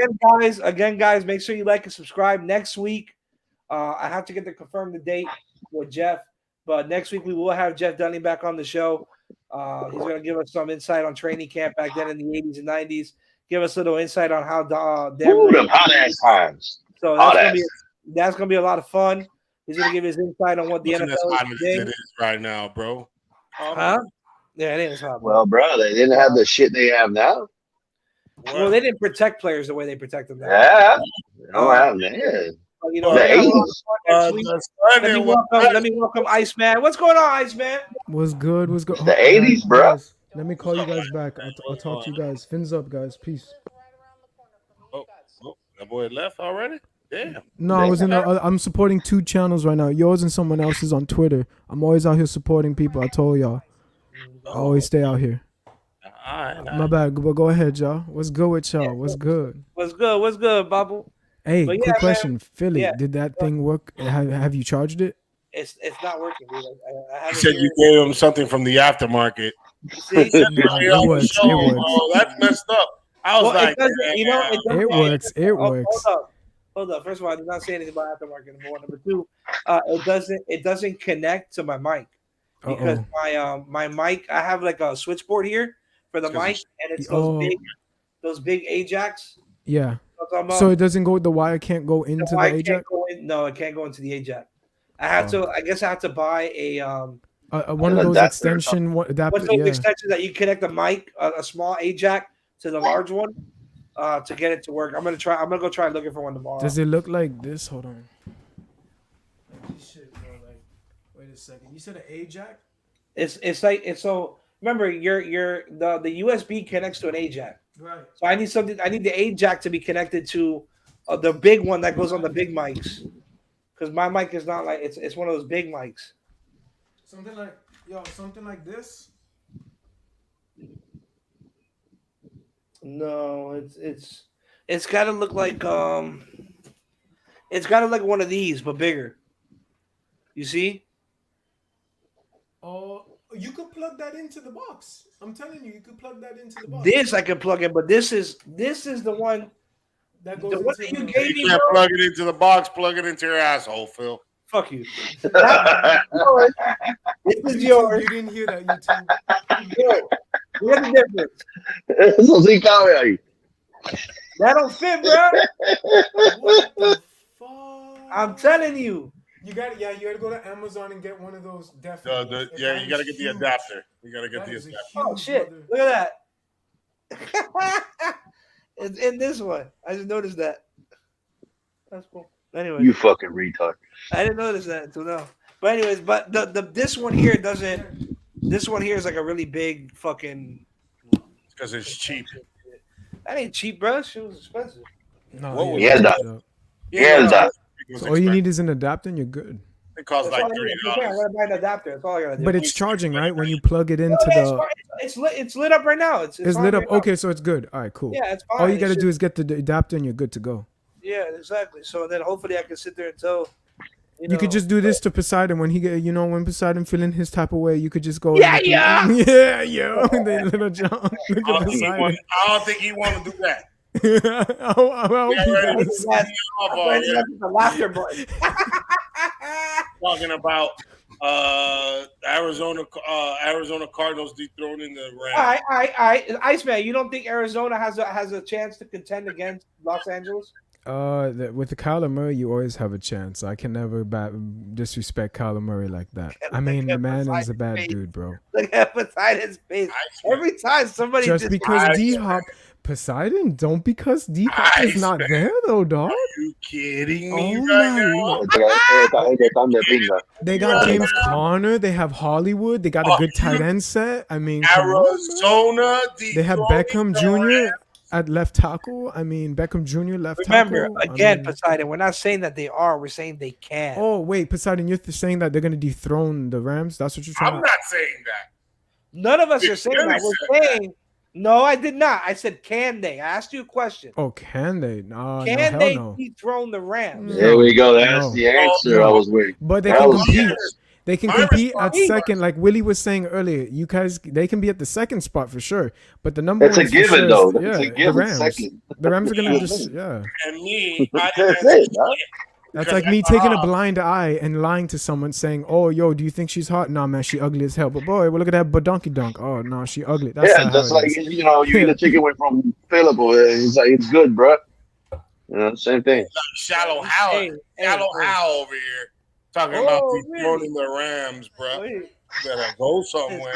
I didn't say that. Again, you guys keep doing that bullshit. Don't be asking those questions because that's what. Of course I can't ask that. That's the point. Why you asking? But Wait, why a wait. stupid We'll question? talk about this after 9 o'clock. We'll talk about this after 9 o'clock. I'm gonna have to put a ban on it. I think That was a dumb question. You know, it's a dumb very question. dumb The question. fact that your ass hasn't even been on here all day until now. How about that one? But anyways, Well, we'll talk about that. I've been doing something you're not doing. We'll talk about that after 9 o'clock. Obviously not, because you ain't doing the pinga. But anyways, Yeah, okay. all right. I'll show you the check. Like I said, we got Jeff coming on.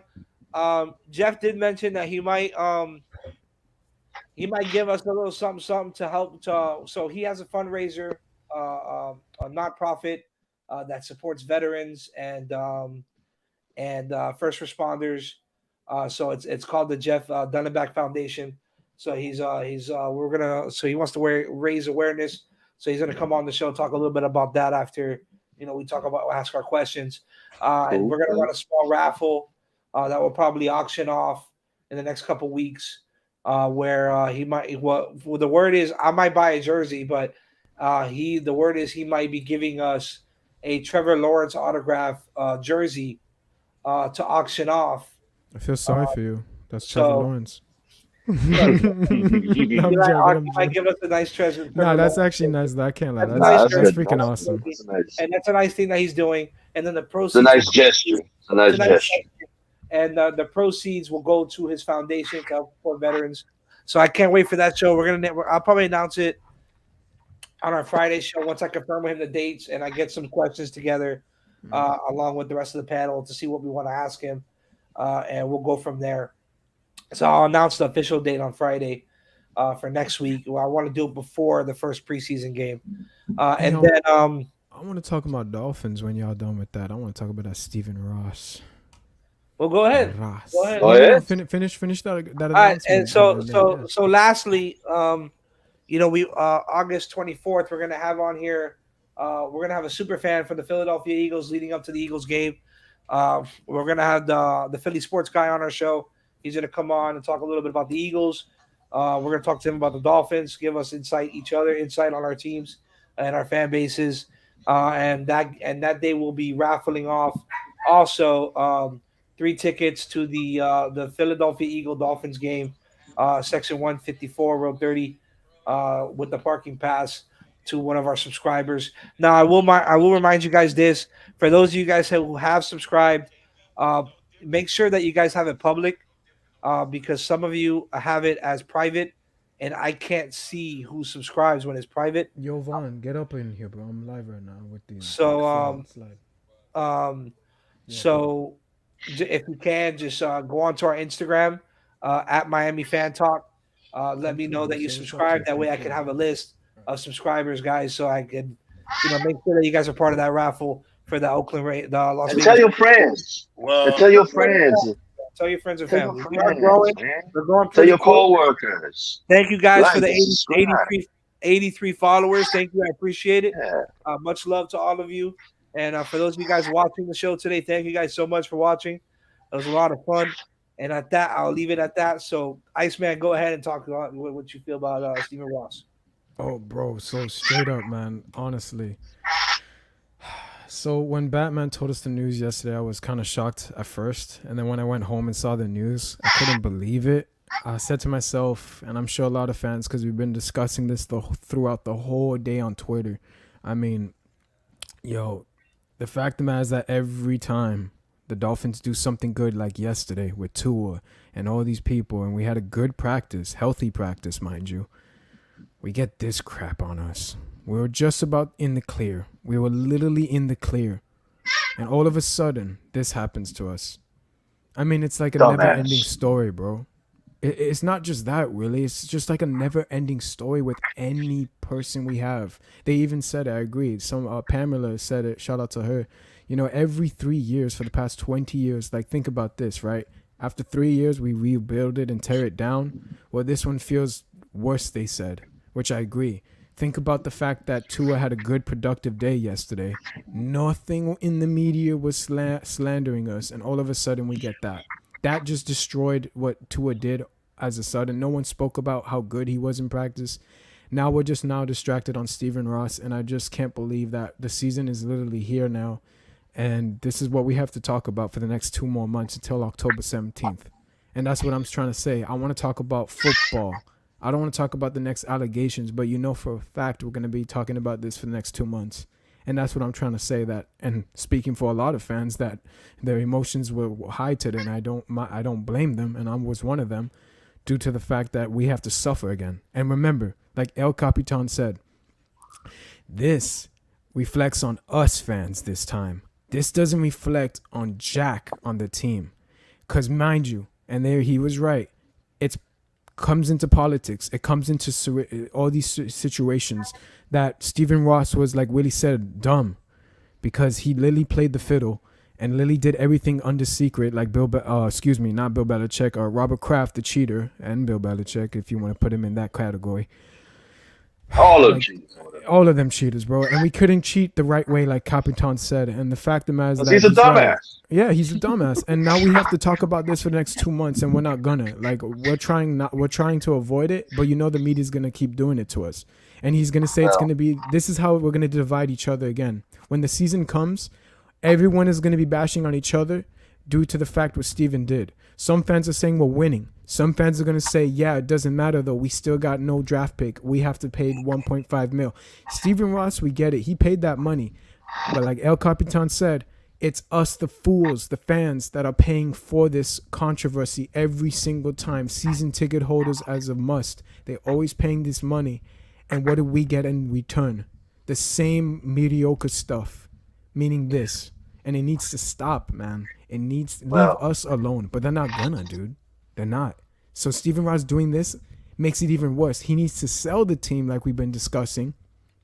But that's not going to happen because he's invested so much money into that stadium, renovating it and creating the Formula One, and also with the freaking, the U.S. tennis court and all that. Yeah. I mean, the Miami Open, that creates billions of dollars. I'm going to stop you right there really quick. I live in Miami Gardens, and I know what he's done here. Great. I know he's done great things for the community. I have a cousin that lives there too. It's one of the most poorest places in the world. But then he picked it up and took the hood and made it to a middle class, basically a first class, because everyone's got jobs now. So I know what you're talking about, Poseidon.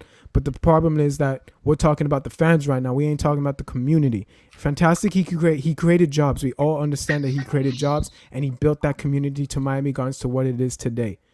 Kudos to him on that part. But the main part, that this is what the Twitter atmosphere was getting to, and I agree, that we need to take a step back for the Dolphin fans that are paying season ticket holders, mostly those fans. They're going to stop paying money when they notice if we don't have a winning season this year and we're back to square one and we're staring at Stephen Ross blue in the face saying, remember you tried doing those allegations with Sean Payton and Tom Brady and it didn't work out? Well, we just spent $1,000 plus to come to your stadium when we could have done something else on our given day on a Sunday. And we're wasting our time. Old guys that's probably been watching the Dolphins for like 40, 50 years. There's going to be a new group of people that are going to obtain those season tickets. So that's every year. Poseidon, that's every year. I see always new season ticket holders every single year. That's why when they said that, I said, oh, we're back to square one again. The minute they said that, that's it. We're back to ever since this controversy now, it's going to divide and conquer these fans. And that's the sad part, Poseidon. That's what we're trying to say. It's I feel like us fans, all of us, they've lost hope. No. I feel like what we fans have to do now is just that's something we have to worry about next year. And all watch that. It from. Hey, do what we need to focus on this team. On this team this year, it's looking good. This team, we actually have some positivity on this. And that's what we were trying to talk about on the Twitter atmosphere, but they ain't gonna wait in hell. You can because with the people. No, even on YouTube platforms, even on El Capitan's last night, if you were listening on his show, it's a fact that every single fan now, even youngsters, don't want to see this happen again with Stephen Ross. We don't want to hear this. We want to talk about Miami Dolphins and like you just said, our upcoming season. We want to talk about that, but fans are going to want to talk about this crap, Stephen Ross and this and that. And I'm saying to myself, and we all said it, why can't we just talk about the season? Why can't we talk about the preseason? Why do we have to address this? And they're like, because we have to. The media fed it to us, like spoon fed. Like Color said. And I said to myself, you know what, Color, you're right. All of us need to group up together and forget about what the hell's going on with Stephen Ross and use this as it's propaganda, like Capitan said. This is propaganda. This has nothing to do with us fans. If Stephen Ross is being held accountable, let him be held accountable and let us move on and talk about the Dolphins strictly because none of us pay those bills for those players. Mind you, we technically do with those season ticket holders, so we have a say in the matter. But at the matter of the fact is, this needs to stop. I don't want to talk about Stephen Ross right now. Big O was talking about they should do a refund for all the season ticket holders this year. They're not going to give me back my money. Why? They never will. Why? Because they're rich son of a bitches and they're evil. But why do we need a refund? You're the one that's making them rich. Hold on. Bro. And if we stop supporting them, those Dolphins. Hold on, let me tell you something. That's the only way you can hurt them. Not really hurt them. You're not going to hurt them. You're not going to hurt nobody. He's a billionaire. You gotta give him a our point. money don't mean jack. Listen. Y'all do realize, all right, it's one thing if he got caught tampering for some bullshit players. But he got caught tampering for Sean Payton and for Tom freaking Brady. Yeah, man. That's what I'm saying. He's trying to bring us to Super Bowl. Why are people upset? They got sour butts, bro. He got caught. But he got caught trying to bring the greatest quarterback to play the game because that's what he is, and probably one of the best coaches to coach the game. That's not the issue, bro. The big issue is the freaking idiot wanted to go and do that stupidity with Brian Flores, and now it all points to Brian Flores telling you, haha, I told you so. And that's the truth. But who cares? But hold on. Where's Brian we Flores care. We now? wanted to win a freaking Super Bowl. Brian Flores now. He was a great coach. You cannot deny that. He was a great coach. A great coach. Oh, bro. Where is Brian Flores now? No, we're not doing this tonight. I'm not doing this for round 3. I'm not doing round 3 tonight. Another coach. Not you doing better this. name me another coach or them Twitter people. I hope they watching because I'm telling you right now. Poseidon Kelfer, we're talking about capping. We're talking about other YouTubers' platforms. Don't be like that. Listen, I'm not talking about YouTube They're listening. platforms. Whatever they. It's everywhere. It's every platform, Poseidon. That's fine. Thank you. But I'm going to tell you something right now. It's that divide and conquer crap. Has come here and had a winning season. Flores 10-6. That was the only one. 24-25. Name me another one. Same as Adam Gates. For the past 22 years, we've only had 2 good coaches, Tony Sperano and him. He was 1-7. They should have fired him then. Why is he a good coach? Tell me. Hey, I'm sorry, but you know something? How he's a good coach? This man couldn't even get Poseidon, I'm not doing this, bro. I have a headache, bro. I'm not. I'm just letting you know. I'm letting you know. Just talk to me, bro. Just talk to me, please. Listen, at the end of the day,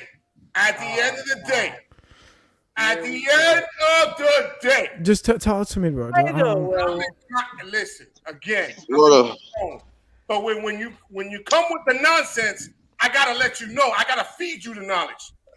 How are you gonna tell me this man is a great coach when he's 24 and 25? Tell me, how is he great? Yeah. Gave you a winning culture. Why He brought in a winning culture with a shitty team. His first year was shit.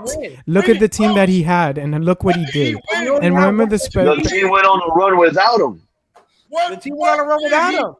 He He didn't even have a team, Poseidon, his first year. He was even given a team his first year. Hold on, guys, wait. Wasn't even given a team his first year, Poseidon.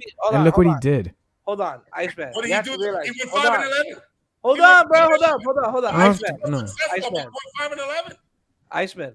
You have to realize. And look what the team he had, Poseidon. Wait, What you team know did what he It was shit team, and he could made unrestricted. We had 25 unrestricted free agents, and all of them, out of them, we had Nick Needham. We made a couple other names, like Zach Zila came out into fruition, and we found those players for the key pieces to get us to the 10-6 the following season, What's Poseidon. last year's excuse? What's last year's excuse? You really want to know the truth behind last year's excuse, that 1-7 bullshit? You really want to know what really happened behind closed doors with that crap? Brian Flores literally, and if you want to call it, because me and Cullen, all these motherfuckers kept saying it, we don't like the word sabotage. It's harsh and malicious to say, but we all know intent that there was some bullshit going on behind closed doors in 1-7 season. After all of that, they flipped the narrative of the script. They started winning because they gave the reins right back. Facts. He was not involved. Why? Until Brian Flores came into fruition and said, give me back my team, they started winning once again. Because Chris Greer, at that time, even stated when we were 1-7, we were this close to letting him go. Ever since they made that stupid group huddle in week 9, they changed that. Flores grabbed those groups of players and said, look, they're not believing in us. The front office, let me say this real quickly because we all know the truth and we can't skip around it. The front office didn't want Brian Flores to win last year. They were going to, hence the word, and I don't like to say this, sabotage, sadly. I hate that word because it means malicious intent, meaning to get the man out of the office for what he did in that beginning 5-11 season. He wasn't supposed to win 5 games. He was supposed to technically 11 plus 4, 5. So go 0-16, 0-17. Guess what? He wanted Joe Burrow. Stephen Ross had a plan. Brian Flores fucked it up and said, I'm a man of integrity. I'm not going to do this. I'm going to win for the best with my team. And he literally dug into his nails and he groomed those players to become and give us 5 wins when everyone called us the worst team in NFL fucking history. And 1-7. He brought that team in. We were the worst team in NFL history stat-wise. So when you sit here and tell me, damn it, that we will fight all that shit when we were 1-7, but 3 years ago when we won those 5 games, we weren't supposed to. We were supposed to get Joe Burrow. We all knew the number 1 pick was supposed to be ours. Right, and he went to the Super Bowl the very next year. Hold on, but wait. I gotta chime in on this. Hold on. Poseidon. Joe Burrow did not go to the Super Bowl until after 2 years. I We got screwed over once again with Justin Herbert. We have been screwed over for too long, Poseidon. And it started in the front office, and that's why Flores is no longer here. Joe Burrow got drafted when 2019, right? He got drafted the same year as Tua, same months, everything. His first year got injured. Second year going to the Super Bowl. First year, Justin Herbert got Rookie of the Year. Second year, Justin Herbert threw 4,000 yards. You tell me the big difference. No, sir. You're misinformed, sir. Sir, last year was year 2. So if we know how to count. That's what I just said. No, this is year 3. Okay. Poseidon, I just said that his first year in his rookie year, he got injured. His second year, mind you, he went to the Super Bowl. And Justin Herbert in his first year went to the freaking Pro Bowl as a Rookie of the Year. And his second year, he went for over 4,000 passing yards. You tell me what the fuck Tua has done for us lately. What the hell are the season are the people? I'm not even gonna say the season ticket holders. Why do they sit there chanting tank for Tua? Why are they? No one did. Those were the Tuanians that divide and conquered us. Those Alabama bums. All those Alabama people fucking divided the Dolphins nation and called themselves Tuanians, dog. Wait. Hold on. I gotta say something. All right. It's that divide and conquer shit that we've been preaching for the past 6 years, man. Hold on. That's what's wrong right now. It's the division. And it needs to stop because we all know what the fuck was going on. We can't be blind to the eye. We fired Adam Gase. We fired Cam Cameron. We fired Dave Waddstead. Worst coaches ever. They never give you a winning time. They never bring a winning culture. the only one that had a problem with that was Brian Flowers. Don't call him a great coach because he comes from a cheating organization. What? I don't even want to hear Hey, it. I want to add something. Hold on. I want to add something. Okay, two things. Okay, he went 5-11 with a really bad. With the worst team in NFL history, stat wise, and we cannot lie to that. Hold on. But he did. All right, listen. He ain't stupid. He sued, but he knew what was going on. Don't think that he wasn't a part of that. He was part of the freaking plan, and we all knew, and he's a man of principle. That is why when you sit here and tell me strictly that he's a bad coach, he's a man of principle, and he won us games that he wasn't supposed to do. Ice. Oh. I'm going to teach you something. It's called plausible deniability. Possible these nuts. No, this is a fact. Now, the fact that this motherfucker gave us 5 wins, 5 wins, and we're sitting here that this man is trash. Hold on. Yes. I'm not done. Hold on. I'm not done. He went 5-11 With a trash team. Hold on. The next year he went 10-6. 10-6, and we didn't make the playoffs because the NFL's poor and Don Shula passed away. Okay. And Tannehill was 1 game away from going to Miami in the Super Bowl, and he got comeback player of the year. So what the hell are we talking about? No, that was with Adam Gase. But hold on, we went 10-6, whatever it was. Okay, we missed the playoffs.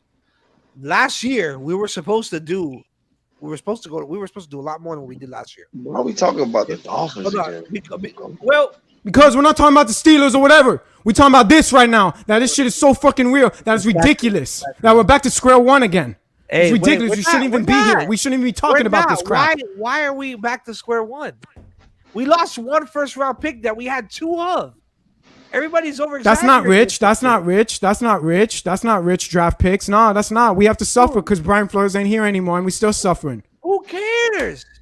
We care why the does- fans. We care. The front office doesn't listen- give a jack shit. But the fans do. The ones that keep working hard, their slaves' lives, and we give our fucking money to them, and we get screwed over.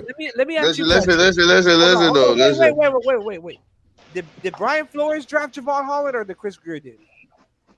We don't even know. We're not even in the front office. So if you want to give Chris Greer that job, good for him. Is he the coach though that gave those players the knack of the game plan? The Iceman, man. What y'all But did? dog, But listen, though. They did the divide and conquer to me. That's what they did to me. I didn't. But hold up. They told me that Flores is trash. Hey, But Iceman. Flores came out and coached. He had full control last season, the beginning of the season. He didn't want to fire those OCs. We went 1-7. They took that shit away, and we turned it around. He has a point. Thank you. Has a point. No one expected Brian Flores to win that past season last year. The front office sadly did It not give a wasn't fuck Brian about him. Flores that got on the streak for us last year, bro. He wasn't even involved. Man, he wasn't even talking involved to. in the team. He wasn't involved in the second. How is he a great coach if he doesn't get involved with his Oh players? my God! So why do we have a head coach? How's Then why that we don't good need a head coach? Okay, you're right. We did a winning streak. That was bullshit because we had a head coach. Fuck me then. Yeah, I don't understand how you guys can say that when the Houston. We don't game have a is head pretty much coach. when We it don't have a started. head coach. The Houston game is when it started the streak, and Tua didn't even play in that Houston game. And after that is when we ran 7 games straight with the 0 blitz. But I mean, it wasn't- Javon Yeah, Holland no, was but they were more. winning without a coach. They're saying, so that's what they're Javon saying. Holland was used more because of Flores using Javon Holland all over the field. So for me, I would think that was Flores' draft pick. But was it him? You sure it was him? He used him all over the field when he got back in the game and told Boyer Zero to blitz, sit man down. coverage, blitz, all that shit. Cap, I'm pretty sure somebody told Flores get back in the game. Boyer ain't cutting it, and then the 0 blitz was implemented. All right, we're gonna find out. We're gonna find out this year. Yeah, But I'm because gonna ask then you why? guys If it wasn't Cap, question. Yeah, we gonna find out because we have a stacked team now. Problem. Hey, we're all never talking. the problem. Relax. Imagine you give him this team. That's the thing. Imagine if you give him this team. No. Ice, You relax. said he was great. I told you he is not great. Whatever. We don't have to see eye to eye to that. But you attacked me on that, Poseidon, and I don't like that. Well, if you don't like it, Then don't do that then. no, I can do whatever the hell I want. No, listen. I agree. Look, I agree with this, though, guys. Look, I agree with this. This year, You could come at is me, the but most not in that important- way. This year is is the most important year. When you tell me my opinion is trash, okay, and you're telling me that I can't say that, then that's bad for me, bro. Hey, bring it down to Iceman. Bring it down to Big Dog. Let me tell you something. Show your face, Iceman. Show your face. Show your face. Bring it down. Bring it down a little bit, fella. Hey, relax, bro. I'm a man wherever I stand, on this panel, outside, wherever it is. I'm letting you know that you said he was great, and I disagree. And I can't say my opinion. That is what you're arguing me about. You literally screamed at me like a grown man for no reason when I told him he was great. You didn't like that, so you attacked me. Aren't you a football coach? Aren't you a football coach? And I can't give my opinion? Because the way you attacked it was like if I was talking ludicrous. You were. You were. I'm telling you, you're saying that he's a great coach. That is ludicrous. And I can't say my opinion. You right. You right. I'm in Iraq. You right. Hold on. At the end of the day, Iceman, he just said he disagrees. He didn't say I value your opinion. I value your opinion. Okay, that is your opinion, my bro. I'm not gonna take that away from you. But why y'all fighting about? That's why I don't know why we're fighting. We're not fighting. This is what football. This is what these panels are for. We are talking and hashing it out, and when we gonna be lovey-dovey after this. But best believe, don't get it misconstrued that when I get my opinion, we cannot. But about what? About losing a draft pick? I'm not talking about that.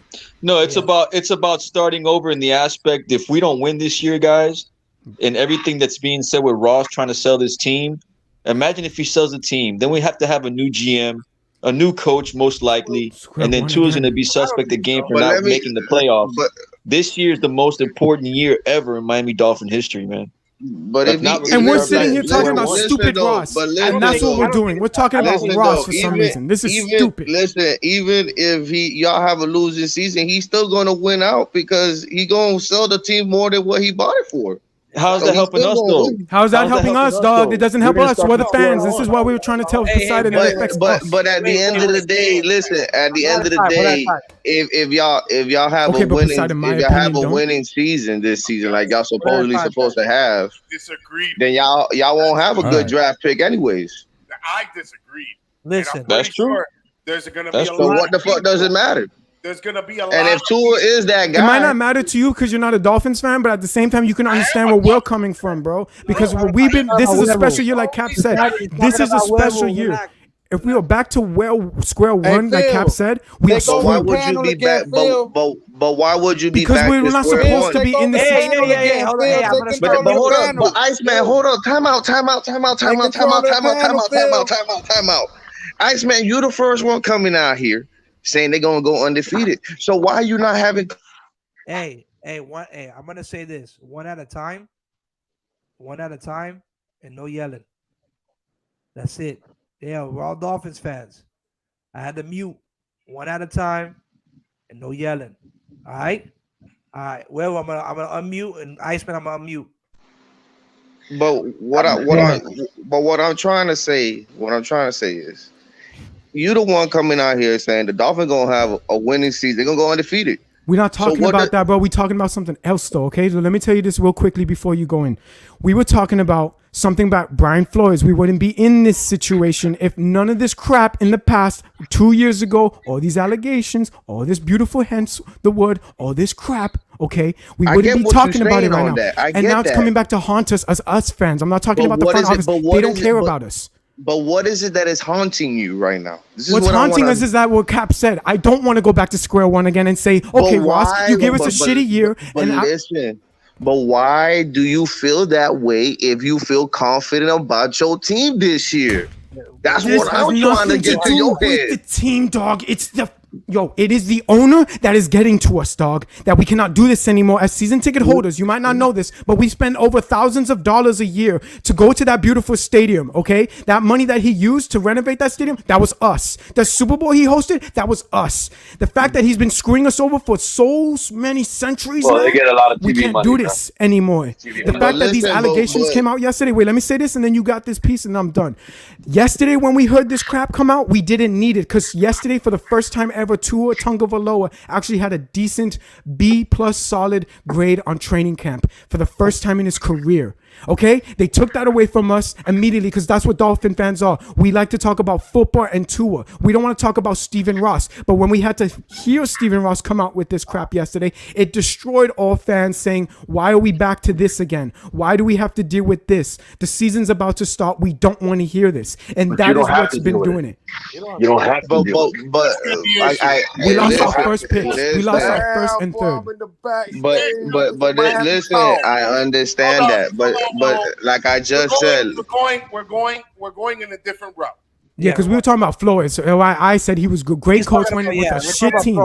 Yeah, but this is the only reason why Flores is in this situation, because what you're talking about the whole tampering, you think you're Ross going to go never back loved to square him, bro. one. Ross never loved him, and he never was there to support. Why are you going to say that he is involved in that? Remember Deshaun? Remember the debacle, and then both sides didn't see eye to eye. Remember that? That was Flores. But that was Flores. That was Flores. And Stephen Ross is the big dog and says, I don't want that. And Flores is like, well, you know what? You're just screwing me over again not to win because I can't win with this quarterback. Deshaun Watson, if Deshaun's about to get a whole year of no one's listening. Whatever. I'm done. No, I'm listening. I'm listening to you. Ice. He was stuck with Tua. He didn't believe in Tua, dog. He didn't believe in him. But he never wanted. But listen, but let me he just never say this. wanted to draft Tua. He even came out and said he never wanted to draft. That's Tua. what I'm trying to say. Something, bro. Stephen Ross. When I'm just saying this real quickly, he told Brian Flores. Literally went to Stephen Ross. There's just a narrative. If he went to him saying, "I want Deshaun," Stephen Ross says, "I'm the big dude. I'm not getting him. I drafted Tua, like you said. I'm gonna hold on to him and see what we got with him." Flores is probably like, "Dog, I want to win now. You're screwing me over again, like you did to me with that 5 and whatever." After that, they said, "Screw that." I don't want to say it was Stephen Ross that wanted Tua. He's not the big dude. Chris Greer wanted Tua. Chris Greer wanted Tua. But Stephen Ross is the one with the final stamp at the end of the day. Understand that he's the GM. And the story. If you think that you're going to be a first-time head coach getting all that power, he thought he was Bill Belichick, and that's what was wrong with him. That's what was wrong with him, and that's what was wrong. But listen. Stephen Ross didn't like that. He has the right, but he has the right to like another quarterback. That doesn't say that he. Thank you. It's fine that he likes it, but at the end of the day, Stephen Ross ain't gonna go fly with that because they never saw eye to eye. But let's Iceman. Let's not let's talk. Talk to me, bro. If I don't like Tua, like I'm Brian Flores. If I don't like Tua, right? And I wanted Herbert, and then we already know we coming out and we saying that, oh, I don't like Tua, and I don't like Tua. You're already going against the grain. So you're already making it a bad look upon yourself. You don't want to fall in line. Brian Flores never wanted to fall in line in the process. He didn't think Tua was the guy. He would take him out the game. And that's why he's not here. And that's why he's not here. Whoever. The fact of the matter is that he wanted to be the disciple of Bill Belichick 2.0, and Stephen Ross and Chris Greer and company said, "You can't do that, dog. But you can't have all that." Iceman, what I'm trying to explain to you, if the people up top, and look where we are now, Iceman. But if the people up top are trying to build the team around Tua, if they're trying to build a team around Tua, then you have to, as a head coach, you have to buy in. So that's why they brought in this offensive friendly coach that is young and that has that confidence. But let's see what is going to produce on the field. Because like everybody says, this is Tua's last year. He has the weapons now, so he has no excuse. Right, and that's what Cap was out. However, that's what Cap just said, though. It's a special season. And if we have this new guy named Mike, right? And if it all squanders the opportunity and we don't have a winning season, it's going to go far back on Stephen Ross. Out the window. Everything is out the window again. And guess where we're at? But this is we're what screwed. I'm saying, though. And we're going to be looking at Flores. But no, we're going to be looking at that. No, but this is what I try to tell Poseidon. We're going to go right back to square one, and we're going to go looking back to Flores, and he's going to be laughing at us saying, haha, I told you so. But listen, though. But listen. Hey, one at a time. I'm mute. Let me ask Mo a question. Hold on. Iceman a question. Hold on, Iceman. If they would have listened to Brian Flores and made the move and get Deshaun, how worse we would have been now? We would be 6 games in, and so we would have Teddy Bridgewater right now. And a lot of fans right now would feel comfortable with him. A lot of fans would feel comfortable with that. And they would take the stupid allegations too. It's not going to be 6 games. It's not going to be. It's not going to be 6 games, bro. Yeah, They going for the year, bro. For the whole. going for that. If we had Deshaun right now, you guys would be joyous. Let's be real. You guys would be joyous. Wait. Hey, don't be surprised if he gets it. Definitely. If we had Deshaun without the legal action, then it'd be something different. See, but the thing is now since that lady suspended him for 6 games, bro, all the NFL has to do is say we want to appeal it, and it goes straight to Roger Goodell, and they're going to give him a year like they wanted to anyway. That's already. They're already appealing it. They're already appealing it. Now imagine that happens, right? And then what Stephen Ross, and then we lose the picks and all that. How bad we would have been now. How bad we would have been now, bro. Think about that situation. Listen to this too.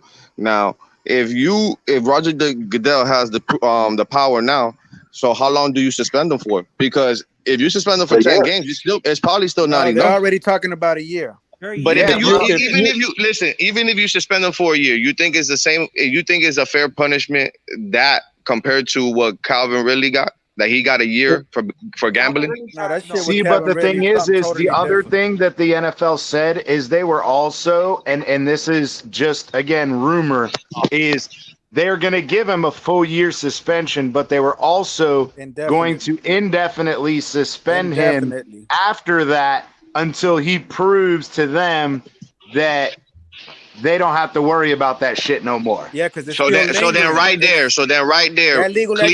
Cleveland just fucked up everything. Because if that happens, then Cleveland put all that money into him, and then what happens? Yeah, what happens there? Cleveland is the one back to square one right now, not us. Bro, they got him for 5 years, bro. They got him for 5 years. They got a franchise quarterback for 5 years. And where do we have? If he plays. At the same time, even if you have him, if he's out indefinitely, and you get, let's say whoever that is really low. Iceman, I thought you were all in with Tua. You think he's gonna be good still? I'm not a Tua near. I believe in my quarterback, whoever my quarterback is. I don't care who the name is. Yeah, bro. I'm about the logo, bro. I've always said that since day one. I'm about the logo. I don't get sentimentally attached to none of these guys, bro. At the end of the day, they don't think about me, and I'm not gonna think about them if they don't win. Watch it on TV, big dog. Watch it on TV. Real quick, Iceman, to answer that, regardless of what happens, if we come out and successful this year, regardless if we come out and we lay a goose egg and they sell this team, I don't think it's a rebuild mode. Even if they do sell, I don't think they're going to change the coach. I don't think they're going to change the GM. Remember, they already have a guy lined up, and that's the VP. So I don't think they change anything. I think that we're going too far ahead on this. We got to see what the season plays out. I think everybody's playing this what-if game right now. Agree. And we're getting worked up. We're getting worked up on something that might not even happen. The sell of the team will happen. Bro. But I don't think, but they already have everything established. If it ain't broke, don't fix it. And if they come out and they play well, then, dude, don't worry about it. All this shit is irrelevant. All I just heard right there was irrelevant because I'm going right back to Poseidon when he told me straight up that Bill, whatever Flores was not a good coach, great coach. When I stated that, okay. The only thing, he's a great coach. The only thing I know is they fired Tony Sparano with a winning record after winning the AFC East. They fired Joe Philbin. They fired Adam Gase. They fired Brian Flores. Like, I'm not happy with the stability when it comes to this team, bro. They might do it again. Hey, Cap, we've talked about it. That's what we're talking about, Poseidon. It's truly ironic, though, and we've talked about it, is only Sparano is the one that got more time than the other three, and the other three all got 3 years, minus Joe Philbin, who got 3 years and 3 games. That was a different regime. It was I understand that, but I'm saying that each coach of the last 3 coaches we've had have been fired after 3 years minus Phil been getting 3 and extra that's what I'm games. trying to say to Poseidon. That Poseidon, when he came to us with the shit team and gave us that 5 when you weren't supposed to win, then he gave us that 10-6. That's when we all Dolphin fans, when I even went to the training camp, one fan said, "You're doing a great job. We love what you're doing. We haven't seen you in the longest time." Every fan can tell for themselves. This coach is all in a winning culture. And half of the time, Stephen Ross or whoever in front office never saw eye to eye with him because he wanted to be the Bill Belichick, meaning he wanted to be the GM as well. They never saw eye to eye, and we got the stick end of it. Now, that's what Cap is trying to say. Well, if this is our special season that I've been preaching, wait, let me just say this. After a crappy season, yes. you best believe he's going to get a phone call. Facts. And if we're stuck with the bottom of the end of the shoe, and Mike is not that dude of the guru genius, we're going to be looking at Flores and saying, damn, we didn't give him his fair share, because now we got to say, damn. What happened last year? He went 1-7. He won 1 game. And then he gave us a winning season. Oh, my God, bro. Oh, my Let's be realistic, man. Let's be realistic. He won games, a winning hot streak, and then Tannehill destroyed that. was not Beautiful. there, bro. Hold on. You're right. He wasn't there. He wasn't the head coach at that time. You're right. He wasn't there on the sidelines. He should have been fired after 1-7. You're right. He wasn't there. He was a ghost. He was just chilling on the sidelines saying, "Fuck life. Y'all can do whatever." 1-7, bro. He didn't. He should have been fired at 1-7. And why did they not fire him? Because they knew for a fact that this man is a genius in winning culture, and he went and went, and we this won. Man came in trying to pull the Bill What are Belichick. you They talking weren't about, going for bro? that. You're scaring me, Iceman. What's going on with you, bro? No, it's what it starts with This man Poseidon. When came in Poseidon trying told to me I pull a can't say Bill he's a great Belichick. coach. They Come on weren't now. with that. You can't come into an organization thinking you're going to be the top dog, the GM, and everything else. You can't do that. And that's what we're trying to say here. I don't have anything against Flores. I think he was a good coach. Not a And great that's coach. what we're trying to say, that we're going to be back to square one again if we never gave him his fair share. It sounds like you're in your feelings about it. We're He kind of we're did pull stating it our off. He had a opinion. winning record. This man's feelings, bro. He's crazy, dog. Talk to me when you spend thousands of dollars a year and you freaking go to that stadium and you pour your freaking heart and soul out. You're great. That's what makes you great. If you don't win no championship, you can't call him great. If you don't give us a winning season this year, get off my freaking team and don't be a Steven Ross. Get out of my team and don't be my owner, because I'm sick and tired of this. So hey, you know what is coming down? Iceman mad that he wasting all this money to go to see the Dolphins lose. Don't waste your money no more, big dog. Don't waste it no more.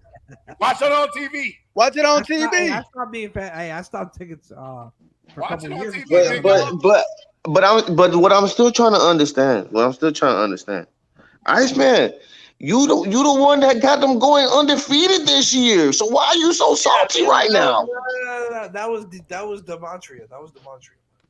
It don't matter. You're the one that felt confident about this team. You said Demontria had them. You said that. All right, yo, you know what, yo? If y'all gonna keep doing this, bro, whatever, dog. No, I'm not doing nothing. I'm just because this is me and Poseidon. All we trying to say is when I said he was a great motherfucking coach, Poseidon's like, no. And I'm like, all right, bet. Tell me why. He couldn't tell me, and he attacked me. So screw this. But he's not really a great coach because he hasn't really done it. But he hasn't really done anything.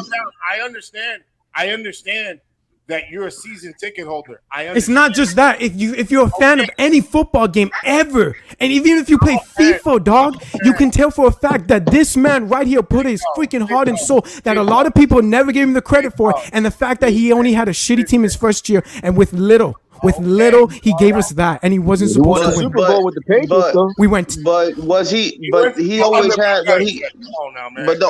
Listen. Hey, whoever Tito Alvarez is, thank you. The Dolphins haven't been known for cheating until we let a cheating motherfucker from the Patriots in. He came in trying to be a Bill Belichick, and that was that. There's a famous saying, though. There's a famous saying: if you ain't cheating, you ain't winning. AKA Joe Montana said it. That's Joe Montana's words. If you ain't cheating, you ain't winning. You ain't cheating unless you get caught, because you ain't cheating until you get caught. It ain't cheating until you get caught. Look, I want to talk to Poseidon for a second. Hold up, because he knows this is all love, but at the same time, y'all are trying to like misconstrue everything and trying to say, oh, this and this and this, and trying to get away from it. Look, I want to talk to Poseidon real quick, hopefully. Poseidon, bro, when I told you straight up, when he was a great coach, because we had shit that year, that first year, and then the second year we were 10-6. If we were 10-6 in the NFC, we're going to the playoffs. AFC's built different for some reason where we're located. Okay, don't know why. Don't ask me that. But the fact of the matter is that he gave us a winning season that year. After that, the third year, 1-7, like you stated. But then we started winning again due to the fact of what he did. He grouped up the rally of the players. That takes a toll on every NFL player. If you're 1-7, you know for a fact your season's over. But these kids strapped it in their buckle seats and said, well, young kids in our early 20s, we're going to buckle in and learn through the growing pains. The Titans gave us that. I thank the Titans for that because we have a lot of youngsters that needed time. Just like CT said, we've only given besides Tony or whoever, we gave them 3 years and they're up and gone. That's what I'm saying. If Mike doesn't pan out this year, like Cap said, if this is our 50th year, like I've been preaching my undefeated, and I've been also Cap said it's a special season for us Dolphin fans in general, okay? If it all squanders the opportunity, we're going to look back at Flores and say, we should have given him his last year at least, given him the floor, given him whatever he wanted. But guess what? Some fans don't feel like that. I understand that because he's not Bill Belichick. But that's what the front office never saw eye to eye with. That we're never giving you to become the GM, Brian. You're going to be the head coach and know your line. He didn't like that as well in company. You know what they ever gave him since then, he still became a good coach with that line. Imagine if you gave him everything. That's what I'm saying. You give him everything. Imagine where we're at right now. Every organization has titles and positions, bro. When you have a GM, GM has a job. We wouldn't have fired him. Stephen Ross had to fire him. Thanks, Stephen. They tried it with tried it with so many people, and it did not work. So Iceman, question. So you're saying that if we gave Flores one more year, you're saying that we would have become the greatest team? Give him anything he wanted. Not saying greatest team. Don't take words out of my mouth. I'm saying if giving him what you want, okay? Give him what he wanted. If for the first time this year, we might have seen something different, and we would not be sitting here right now talking about stupid Stephen Ross doing this crap. But he wanted Herbert. If we would have given Herbert, we've been a winning team. We don't know that. We don't know that. Godito, we don't know that. We're not in the front office. That's the thing. We're fans. We always speculate off the media, and then we go off of that and give our own opinions. We can't do that, dog. That's why no one knows. Here's something I want to say about that, though. So the whole thing is if we wanted Brian Flores to be essentially the GM, the issue I have with that is he already was essentially the GM. Greer gave him everything he wanted. Greer freaking licked his butthole clean and gave him everything he wanted. Because, Greer did not have a backbone, and he still doesn't have a backbone. He's a facilitator. And so that's where I disagree. I give you credit, and you're right. He was a great defensive coach. We had no offense. He just wasn't ready to be a head coach. We had no offense, though, CT. That's what I'm saying. You give him that little chance. You damn right will. That's what I'm trying to say. Wait, before you guys say this, he's a great defensive coach. Real quick. CT, real quick. To Iceman's point, does that categorize him as great? No, not great. No, hell no. I think that he's a great defensive coordinator. No. He's a defensive coordinator or coach, defensive coach. No, I think he's a good defensive. Yes, Huevo, yes. He is, and that's what I'm. And CT, that's what we're saying. And great, guys, you're not listening. Good and great. He wasn't ready to be a. And imagine if Stephen Ross told him, "Go ahead and get Deshaun." That's what he wanted. Flores kept saying, "Let me be the GM. Let me be the GM." And Stephen kept telling him, "You're not going to do that to Chris. You're not going to be that dude. If Chris wants Deshaun, we'll speak to him. If he doesn't want it, that's final answer. Chris, you don't want him." Respectfully, that's it. Final say with Chris Greer. But Flores for sure kept preaching, I want Deshaun. Gail, get me Deshaun. And that's why. And we never gave him that. And we never did. But Iceman. Everybody was on board for that trade. Ross, Greer, and we Flo. weren't on board, dog. No one knows that for a fact. CT, well, the media keeps lying to us, They just wanted to find out. And why did we pull the trigger? Because of the allegations? You gonna tell me because of the allegations? Why we not pull the trigger? The allegations, right? Yeah, the media. And where you get those allegations from? The media. There you go. They get misconstrued and lied to you again. There you go. Iceman. Hey, I'm off, guys. Hey, y'all have a wonderful night, bro. Nah, bro. Yo, but Iceman, I don't understand what the Poseidon, where you going, Poseidon? Where you going? Nah, see, if Poseidon doing that, I'm gone too. See, that's some big. Nah, dog. Nah. Wait, guys, on a positive note. Nah, dog. Listen, I'm gone, yo. Iceman. Hey, hold on. Breaking news. If Deshaun Watson would have came to Miami. What do you want, bro? Like what, dog? Like, honestly, bro, I'm leaving now, bro, because Poseidon's gone. This was between me and Poseidon, and now we here, bro, and he's gone. So, the Dolphins are doing a garage sale this weekend. What the fuck? This goddamn fucking phone with Mason, bro. Where everybody going, man? Hey, listen. Hey, man, look, bro. Listen. We right here. Realize too, Adam Gase, right? Adam Gase, who we brought into, who we replaced Brian Flores, who we brought in Brian Flores to replace. He went 23 and 25, right? You have Brian Flores at 24, 25. The same span, the time span, 3 years. So, you have to look at these things too. At the end of the day, like I always say, the NFL is all about accolades and records. Accolades and records. You feel me?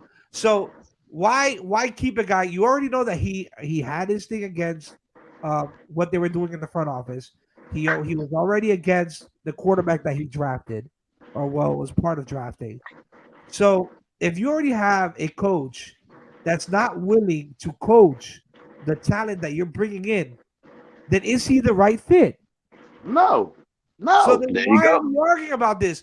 Mike McDaniels came in. He knew what he was coming into. It's not that, bro. It's just he said that he was a great coach. I understand that. He is a good coach. He's a good coach.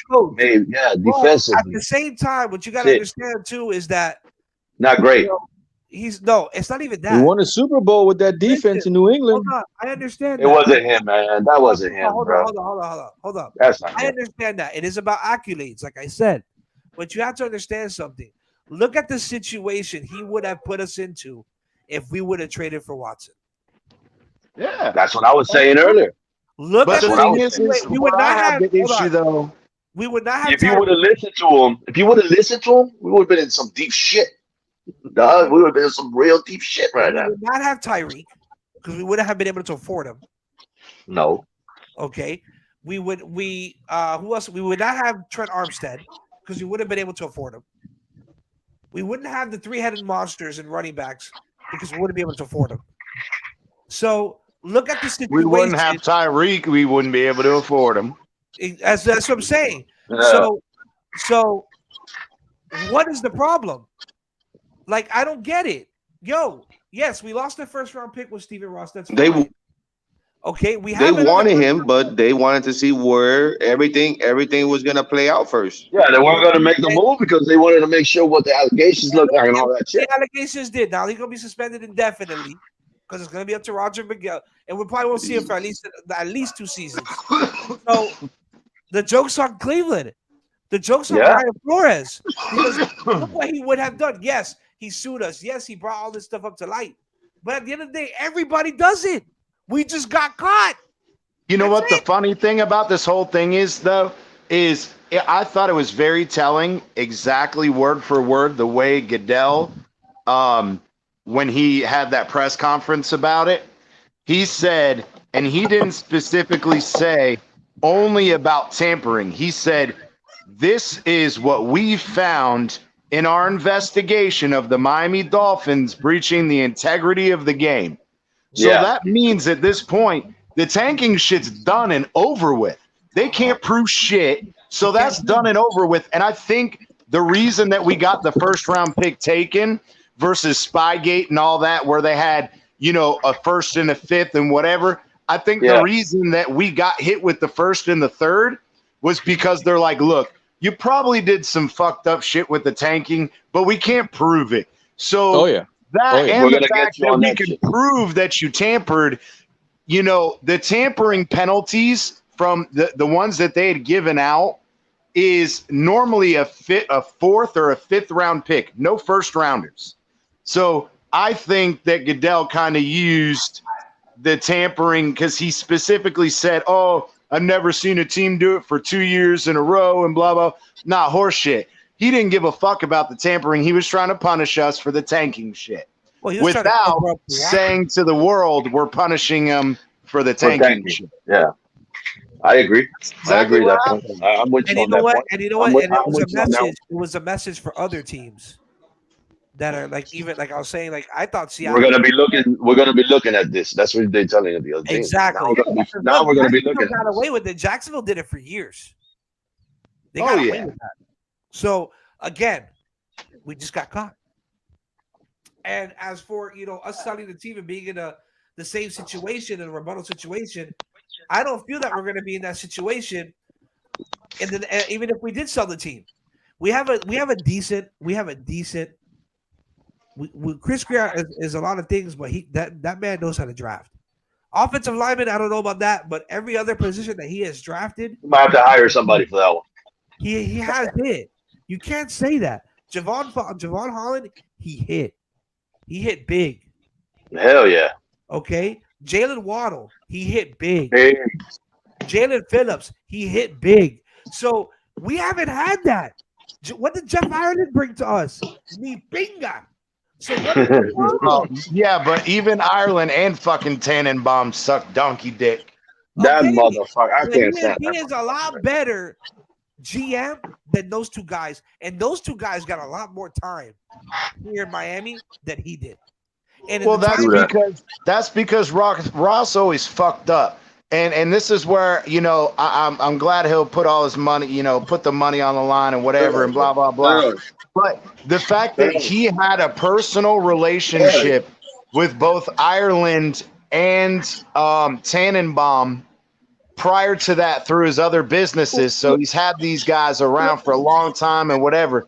Bro, you can't hire your friends. That shit does not work. Look, real quick, just a little bit of pushback when it comes to Ireland. Like, at the end of the day, I know Parcells was the main guy, but they made the playoffs the first year with Parcells in Ireland, and then Ireland had the unicorn offensive lineman made for that season when we made the playoffs again with Tannehill. So, I mean, I'm just saying, like, I'm not saying Ireland was a saint when they came to Des Bryant, but we did make the playoffs twice. Yeah, but and we haven't made the playoffs yet with Chris Greer. Where Ireland screwed us, Cap, for life, though, is it wasn't his free agent acquisitions, it was his drafting.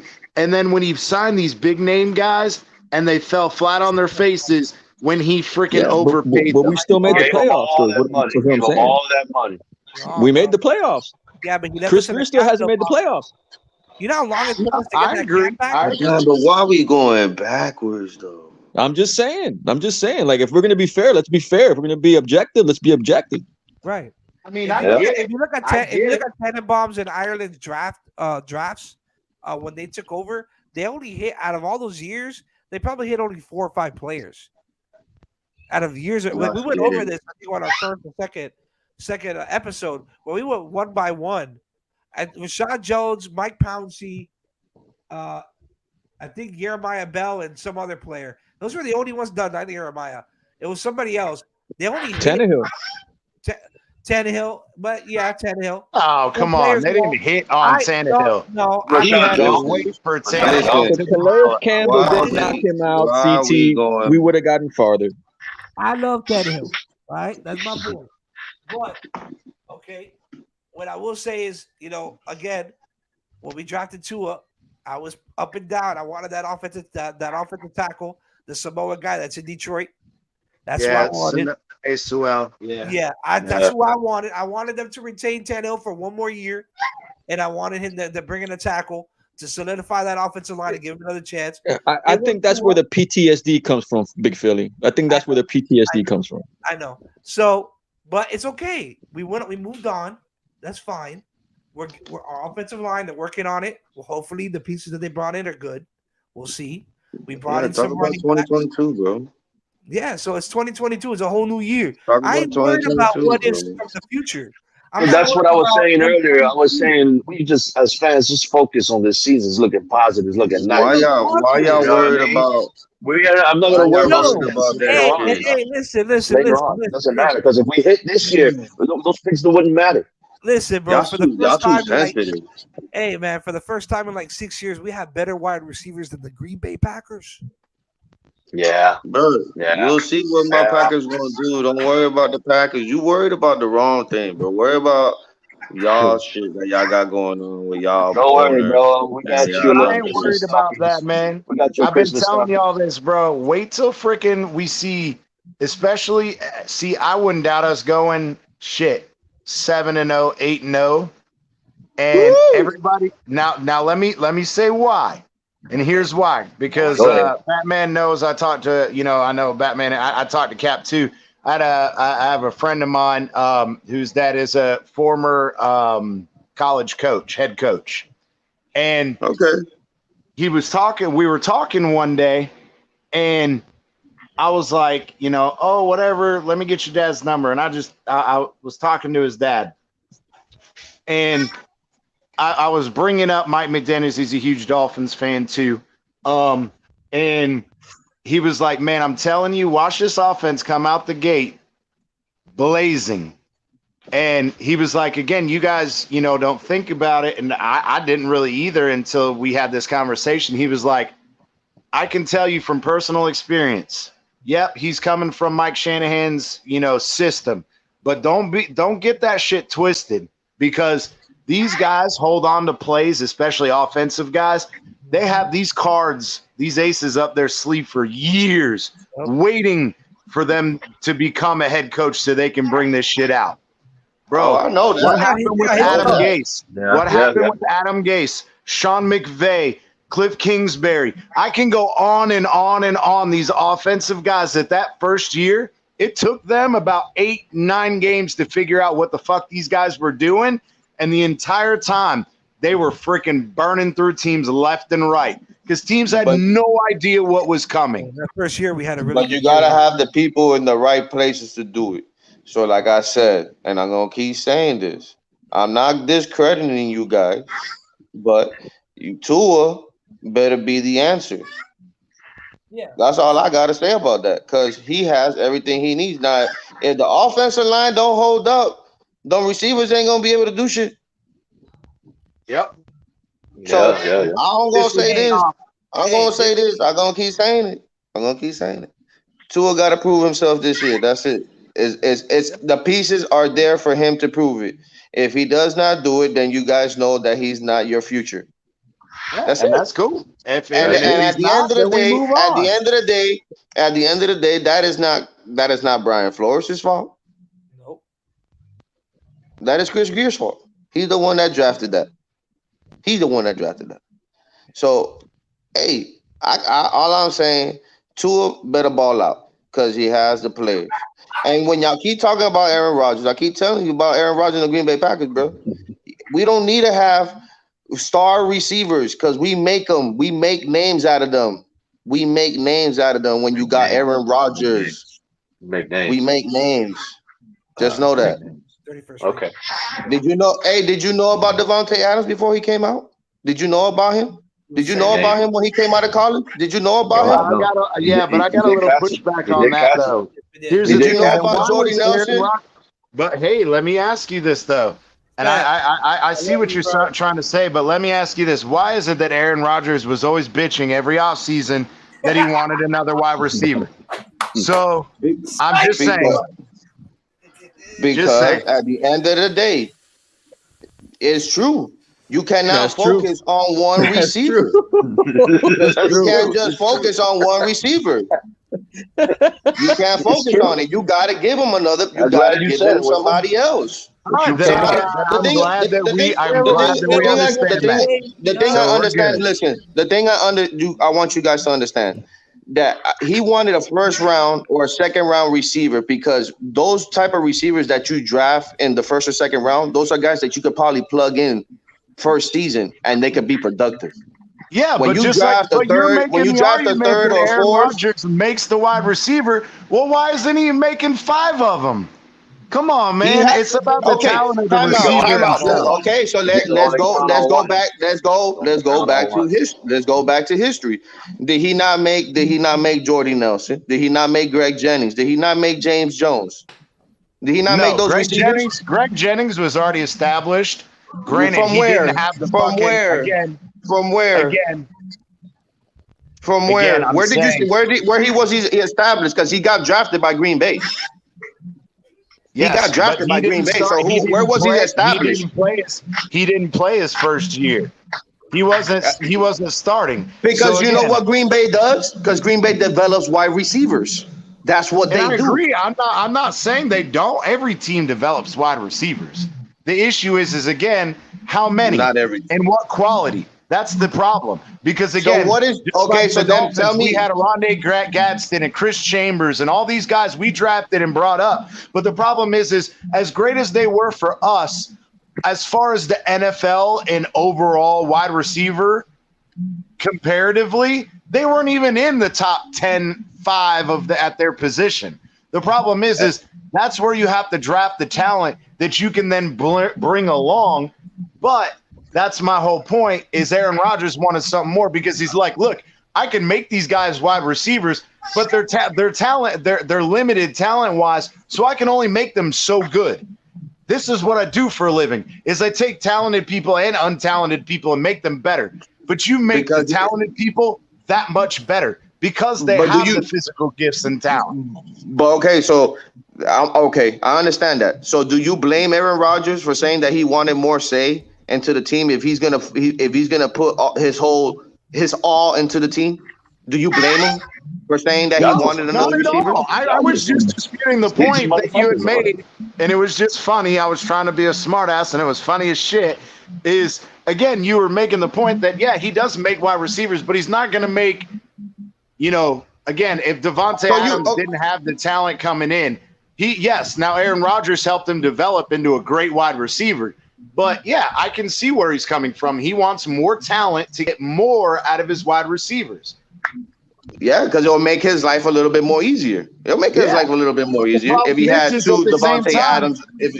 But at the same time, the problem with Rodgers, real quick though, my whole thing is he was bitching about wanting to have a better wide receiver, draft him or bring him in through free agency. He wanted Randy. He wants this monster fucking contract, and it's like, bro, you just wanted this monster contract. Now Davante Adams is gone because they couldn't afford to pay you both, and but now that's where you don't have wide receivers. That's where you're wrong. That's where you're wrong. Because when the Raiders offered that, they counter offered that, and they gave him more money, and he decided to leave. So at the end of the day, I'm not gonna get mad at Davante Adams because he wanted to leave. He wanted to go somewhere else. It's Green Bay, Wisconsin. I keep telling everybody, it's Green Bay, Wisconsin. Nobody wants to raise their family there. Nobody wants to raise the family people there. Like cheese curds that damn much. I'm just saying. Nah, man. Some Listen. people who love cheese curds. Listen, man. If you had a choice to play in Green Bay, Wisconsin, or in Vegas, where you got beautiful weather all year long, you're gonna go over to Vegas, and you're gonna be able to play with your college teammate and do something. So it might be something special, or it might be, you know what, I'm gonna go out here and have fun because that's what I did with him in college. So this is what they're gonna do. I don't know if the Raiders are gonna do something. I don't think the Raiders are gonna do. They're gonna win that division. I still think the Raiders are gonna be 3rd or 4th in that division because the Raiders is just gonna do what the Raiders do. But I just say Rodgers is gonna handle his business because I'm gonna tell you, Rodgers is gonna show out.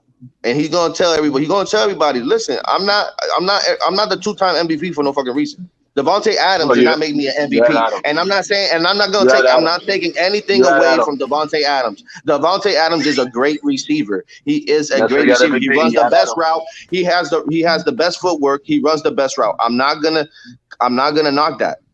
But at the same time, you still got Aaron fucking Rodgers throwing the fucking ball. Yeah, they'll be fine. But I just don't think that, again, in my estimation, if we're afraid of Green Bay at the end of this year, bro, no, I'm sorry. We're beating that ass Christmas season. We're beating that ass Christmas season. But the thing is that you don't know what you got yet. No, I know what I got. I know with Green Bay, my defense has. That's what I was getting at is the one thing that you guys have also lost is a lot of good offensive linemen. And here's my thing: if this freaking D-line steps up and plays even better than last year, bro, Aaron Rodgers ain't going to be able to sit back there, drink a cup of tea, and tie his shoes, and then throw the fucking ball 70 yards down the field. Hey, like I said, we gonna see. Oscar's return. We gonna see, my brother. I like our secondary's chances against your offense. How about that? You can like it. I'm not saying. At the end of the day, listen. At the end of the day, I want you to feel that way about your team. I want you to feel that way about your team. I want you to have confidence in your team. Hey, Roger, gonna be on the sideline talking about. Just know that does not scare me. It does not. It does not bother me. It will scare you. It will. It doesn't. See what happens. Because we'll see. Because like I said, we'll see where the Dolphins are when it comes to December 25th. If they got a winning record or they got a losing record, we'll see. I know Green Bay's gonna have a winning record. I know that for a fact. I know that for a fact. And y'all can't contest that. Y'all can't sit there and say they're not. They're one of the best teams in the NFC right now. If you look at they're one of the best teams in the NFC. Ain't nobody left. I know, man. Fucking good teams out there. So as you guys got better, the AFC has gotten a lot better too. So good luck. That's all I gotta say. I give credit where credit is due. Aaron Rodgers is still a 2-time MVP, and I'm not hating on him. He's a great player. I know you. I know you're not. I know you're not. I don't know who is. I don't know if it's Cap or what I am saying. No, what I am saying though is, with nobody in the NFC, they should be automatically going to the fucking Super Bowl. Automatically. I hope. I really do hope so. If Rodgers doesn't choke, because at the end of the day, I keep telling everybody, I think Rodgers, what he's done for the back-to-back MVPs has been amazing. But you got to do that shit in the playoffs. You got to do that shit in the playoffs. You can't just do that shit in the regular season. I think Father Time's gonna have his way with Aaron Rodgers finally, bro. It's just there's too much that he's done. I've been saying that shit about Tom Brady. Hit him. I've been saying that shit about Tom Brady. Please, somebody hit this motherfucker one time and get him out. Rodgers is not eating avocado. Tom Brady is a shell of himself, but the guy is so freaking smart that he fucking gets away with being less physically talented anymore. Yeah. I'm gonna say two things real quick. One, you have to understand something. Tom Brady and Aaron Rodgers are in two different situations. Tom Brady was smart at his age to get around a very talented roster. Oh my God. Tom Brady decided to leave because Tom Brady didn't want to be under the stigma that it was only Belichick, that he could only win under Belichick. Aaron Rodgers is just trying to tell everybody, listen, I'm willing to stay a Green Bay Packer for life. That's what it is. Why does everybody, bro, you know how many, there's not that many motherfucking loyal people that will stay to one team. I mean, if you give me a big ass bag of money, hell yeah, I'll be loyal as fuck. Wait. Babo, and you're gonna tell me, Willie, you're gonna tell me if he would have went to free agent, if he would have been a free agent, they would not paid them that much money. If he would have went to be a free agent, they would not paid him. Aaron Rodgers is not loyal to the Green Bay Packers whatsoever. Well, listen, he's not loyal. He milked them twice. I think 3 times actually. Hey, let me ask you something. If you are a player, would you not want to get the biggest payday of your life if you can? Because why not? It depends. You're still winning. You're still winning games. It doesn't matter. This is what I'm trying to explain to you. I have athletes that, bro, they make lots of money. They don't give a fuck about the money. They are so fucking diva status. All they care about is they want a championship and they want to be famous. Bro, they make money, but they're not famous. And so there are guys who don't give a flying fuck about the bag. They want clout. They want to be famous. They would take less money to win a championship and get exposure, AKA Tom Brady. Tom Brady was taking fucking dimes on the dollar for the Patriots. Why? Because he wanted to win. He wanted to be known. He didn't give a shit about the money. Granted, you got to get he was making more money off the field. The fucking supermodel anyway. He was making more money off the field. So it didn't really matter. He was making way more money off the field. That's the whole point. So Rodgers can do the same shit. Rodgers can get just as many fucking deals as fucking Tom Brady can. The problem is because Aaron Rodgers hasn't won a Super Bowl, he doesn't have the exposure. He doesn't have everybody knows who he is. He's famous, but he doesn't have the clout yet. That's the issue. Real quick, who don't have the clout? Aaron Rodgers don't have a ring yet. That's the issue. He has a ring. Oh no, he's got one. You're right. No, he has one. You're right. He has one. The only thing that everybody's just saying that he to solidify his status is to win one more, but he doesn't really have to win another one. If he stays with one, it will just be a disappointment that he's one of the best throwing football players in the game, one of the greatest quarterbacks in the game to throw the ball, that he only has one Super Bowl. That's what people are going to say. Yeah, I get you. Yeah, but that's what I'm saying. He can absolutely solidify himself. But with Tom another Brady win. won those. But Tom Brady won those 6 trophies because he had a hellified defense. And yes, he took a pay cut because they built that defense with that pay cut that Because he you had took. Brian Flores. But at the end of the day, Tom Brady. Tom Brady's different. He's just blessed. That guy is blessed. The shit that he did to the Falcons in the Super Bowl, that's just come on, man. It's just you're blessed. Are you gonna say that's blessed, or are you gonna fucking put the onus on the Falcons for shit in the bed?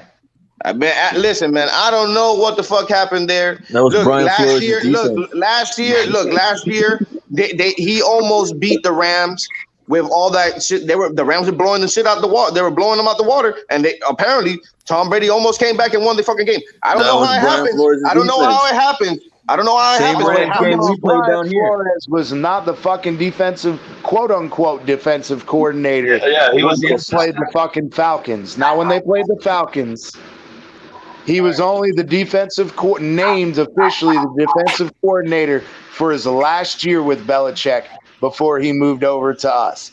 Belichick was still handling that defense. Granted, yes, Brian Flores absolutely was a great defensive coach, and he learned well. But no, I'm not gonna go there. No, don't give him credit for that Falcons game. I don't give nobody credit for the Falcons game. All I do is put blame on the Falcons for shitting the bed. Period. I don't want to hear nothing about defense. I agree on that. I can agree on that. They did that shit. Hey, real quick, guys. It is 10 o'clock. So just letting y'all know, for those of y'all who didn't watch it earlier, next week we're gonna have Jeff Dowling back. The center back in was drafted with the Dolphins back in '85. Played about 12 years with Dan Marino. He's going to be on the show next week with us. He also was an ex-Green Bay Packer for Werewolf. So we talked to him about that. That's where he ended his career, right That's there. where he ended in Green Bay, right? So fucking sorry ass Green Bay Packers. So he's a great he's a great guy. We're gonna have a lot of fun. So tune in for that next week. I'm gonna announce the date on Friday. And again, guys, don't forget to like and follow. Hey, thank you. Shout out to Iceman and Gordito for Fins 100. Make sure you appreciate everybody here came up on the panel. Appreciate all y'all. CT, who else? Likewise, man. Likewise. Thank you, man. Thank you, everybody. I saw Batman on here. Make sure you follow his show. What's Batman's show again? Finzaholic. I'm sorry. Yeah, man. Hey, yeah. Thank you for coming on the show, guys. It is 10 o'clock. It's a little late.